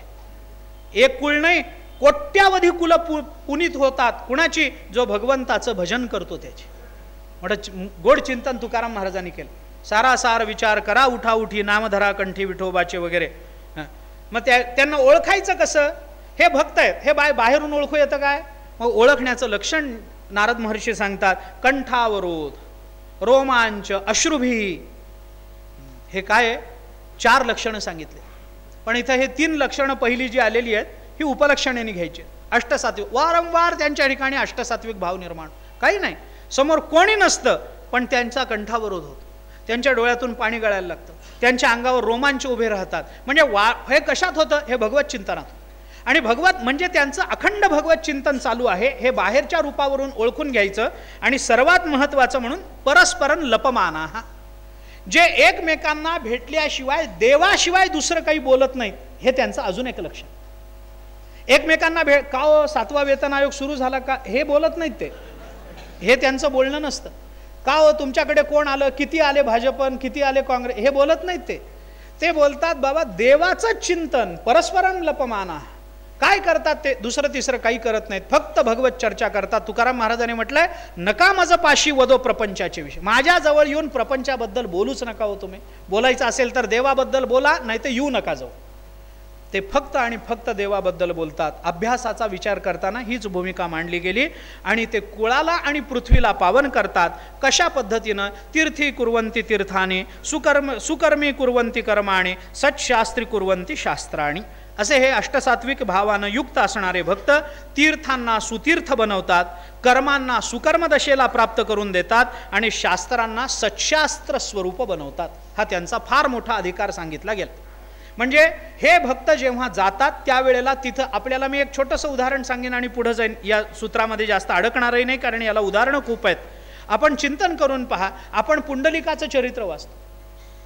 आई वडिलांना गळ्याला दोरी बांधून हे निघाले महाशय बायकोला खांद्यावर घेऊन तीर्थयात्रेला. कुक्कुट स्वामींच्या आश्रमात थांबले. पहाटेच्या वेळेला पुंडलिक रायाला जाग आली. तेव्हा बघितलं 3 स्त्रिया आल्या आहेत. अत्यंत मलिन वेश आहे, अत्यंत गलित झालेले आहेत, अतिशय केस चेहऱ्यावर आलेले आहेत, काय अजागळ असं त्यांचं रूप आहे. त्या तिथं आल्या. मग कुणी अंगण झाडायला लागलं कुक्कुटस्वामींचं, कुणी फुलं तोडून त्यांच्या पूजेची तयारी करायला लागलं, कुणी सडा टाकायला लागलं, कुणी शेणानं सारवायला लागलं, कुणी पाणी भरायला लागलं, आणि अशी कामं करता करता करता त्यांच्या ठिकाणी हळूहळू हळूहळू तेज निर्माण व्हायला लागलं. ज्या गलित झाल्या होत्या त्यांच्या ठिकाणी सामर्थ्य दिसायला लागलं. ज्या अगदी गळून गेलेल्या दिसायला लागल्या दिसत होत्या त्या उल्हासित दिसायला लागल्या. आणि मग पुंडलिकाने जवळ जाऊन विचारलं, कोण आहात तुम्ही? कोण आहात कोण तुम्ही? आणि हे करताय काय? मी रात्री इथं आलो तेव्हा तुम्ही इथं नव्हता, आणि पहाटेच्या वेळेला तुम्ही इथं येऊन हे करता, हे काय चाललंय काय? त्यांनी सांगितलं, आम्ही दुसऱ्या तिसऱ्या कोणी नसून ही गंगा आहे, ही यमुना आहे, आणि मी सरस्वती. आम्ही तिन्ही नद्या आहोत. हे पापी लोक दिवसभर आमच्यामध्ये स्नान करतात आणि त्यांचं पाप आमच्यामध्ये सोडतात, म्हणून आम्ही अशा गलित होऊन जातो. मग आमच्या पापाला काय करायचं? मग आमच्या ठिकाणी असं पाप जमा होत राहिलं तर आम्ही मरून जाऊ. मग काय करायचं? आमच्याही पापाची निवृत्ती व्हावी याच्याकरता म्हणून आम्ही संत महात्म्यांची सेवा करायला येतो, आणि त्यांच्या सेवेने आम्ही पूर्ण होतो, त्यांच्या सेवेने आम्ही शुद्ध होतो. तीर्थी कुर्वंती तीर्थाणी. संत महात्मे भक्त काय करतात तर तीर्थाला सुतीर्थ बनवतात. हा त्यांचा अधिकार आहे. शास्त्राला सत्शास्त्र बनवतात, कर्माला सकर्म चांगलं कर्म बनवतात. लक्षात घ्या, सत्कर्म बनवतात. ज्ञानोबारायांनी चिंतन केलं. ज्ञानोबारायांचा विचार आपण पाहून घ्या. संता सवे वसता योग ज्ञानी पैसता गुरुचरण उपासिता वैराग्यसी येण्याची सत्कर्मे अशेषही अज्ञान विरमे जयाचे अहम विश्रामे आत्मरूपी. हे ज्ञानोबाराय बोलतात. अशा पद्धतीनं नारद महर्षी सांगतात की अशा पद्धतीनं हा त्यांचा अधिकार आहे. सत्शास्त्र कुर्वंती शास्त्राणी हा त्यांचा अधिकार आहे. असे जे भक्त आहेत कसे आहेत ते? अंतरंगातून कसे आहेत? तन्मय. हा पुढचं सूत्र आलं, 17वं सूत्र आहे तन्मय. हा हे सूत्र आलं. तन्मय होणं म्हणजे काय? एवढं सूत्र सांगतो आणि थांबतो मी. तन्मय होणं म्हणजे काय? खरं म्हणजे कालपर्यंत आपण या सूत्राला पोचलं पाहिजे होतं. आज आलोय, हरकत नाही. हरकत नाही. मला उद्या नारद भक्ती सूत्र पूर्ण करूनच इथून हालायचं. हा, तन्मय असा शब्द वापरला. काय? एक व्याकरण सांगतो ह्याच्यातलं. तन म्हणजे तत्, पुढे म आहे ना, त्यामुळे हलंत असणारं त पुढे म हे आल्यामुळे त्याचं न होतो, अर्धा न होतो. पुढे म हे व्यंजन आलं ना, पूर्ण व्यंजन, त्याच्यामुळे त्याच्यात स्वराधिष्ठित आहे ते, त्यामुळे म होतो. मला त आणि म हे असे आले की त्या तचा न होतो, त्यामुळे तन्मयः असं झालं. तत्मयः. तत् हा शब्द कुणाशी लागतो? तत्वमसी या महावाक्यामध्ये तत् हे पद येतं. कुणाकरता लागलं ते? परब्रह्मा करता. तन्मयः. मय, मयट हा प्रत्यय. ऐका, मयट हा प्रत्यय. आणि संस्कृत व्याकरणामध्ये मयट प्रत्ययाचे 3 अर्थ आहेत. मयट म्हणजे प्राचुर्य, मयट म्हणजे विकार, आणि मयट म्हणजे एकरूपता. मयट प्रत्ययाचे 3 अर्थ लागतात.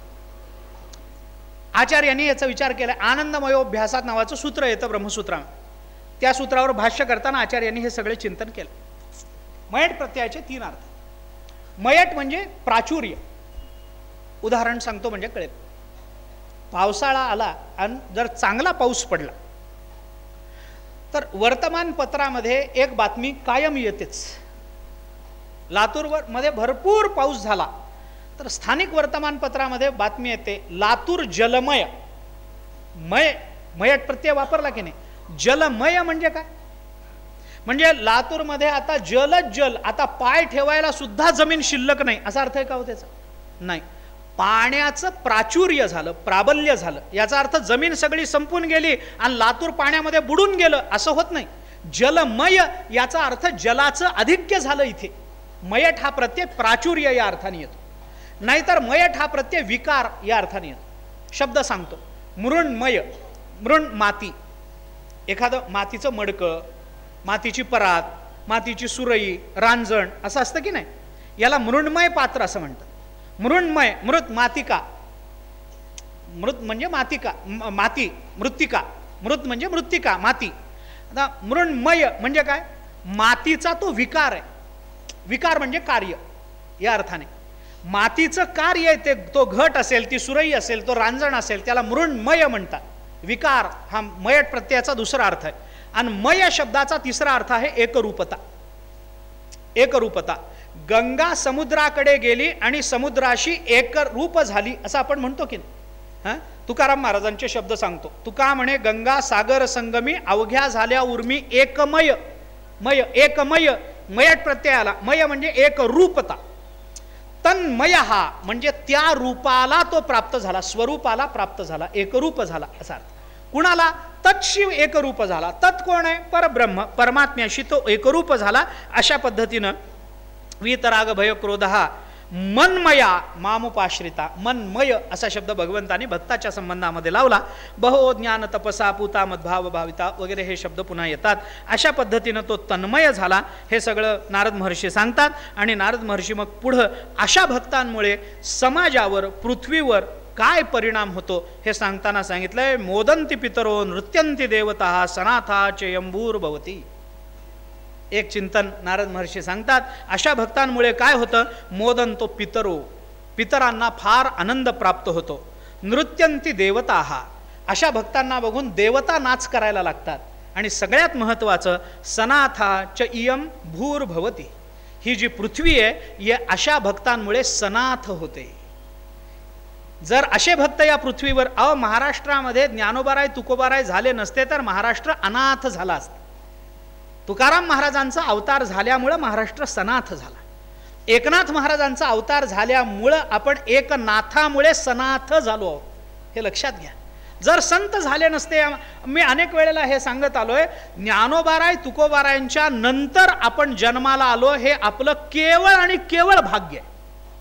त्यांच्या आधी आलो असतो, कुठं गाथा हातात पडली असतील, कुठं ज्ञानेश्वरी, असेच आलो तसे जन्माला रडत रडत आलो आणि 4 माणसाच्या खांद्यावरून गेलो असतो, एवढंच झालं असतं. पण आज ज्ञानेश्वरी आपल्या हातात आली, गाथा आपल्या हातात आहे, दासबोध आपल्या हातात आहे, करुणाष्टक आपल्या हातात आहेत. हे आपलं भाग्य समजलं पाहिजे. आणि याकरता म्हणून हे संत महात्मे या पृथ्वीला सुद्धा सनाथ बनवतात, असा त्यांचा अधिकार आहे. हे नारद महर्षी सांगतात. आता पितरांना कसा आनंद होतो, देवता का नृत्य करतात आणि ही पृथ्वी सनाथ होते, म्हणजे नेमकं काय होतं याचा विचार करून आपल्याला जवळजवळ सर्व सूत्रांचा विचार धावता करायचा आहे आणि थांबायचा आहे. तर या दृष्टीनं उद्याच्या शेवटच्या सत्रामध्ये आपल्याला हा सगळा विचार धावता का होईना पण मांडायचा आहे. तेव्हा उद्या संध्याकाळी बरोबर 6:30 वाजता पुन्हा एकदा आपल्या दर्शनाचे योग येतील, तेव्हा या विषयाची चर्चा पुन्हा चालू राहील. पण तोपर्यंत आपण थांबू. पुंडलिक वरदा हरी विठ्ठल, श्री ज्ञानदेव तुकाराम विठ्ठला विठ्ठला विठ्ठला विठ्ठला विठ्ठला.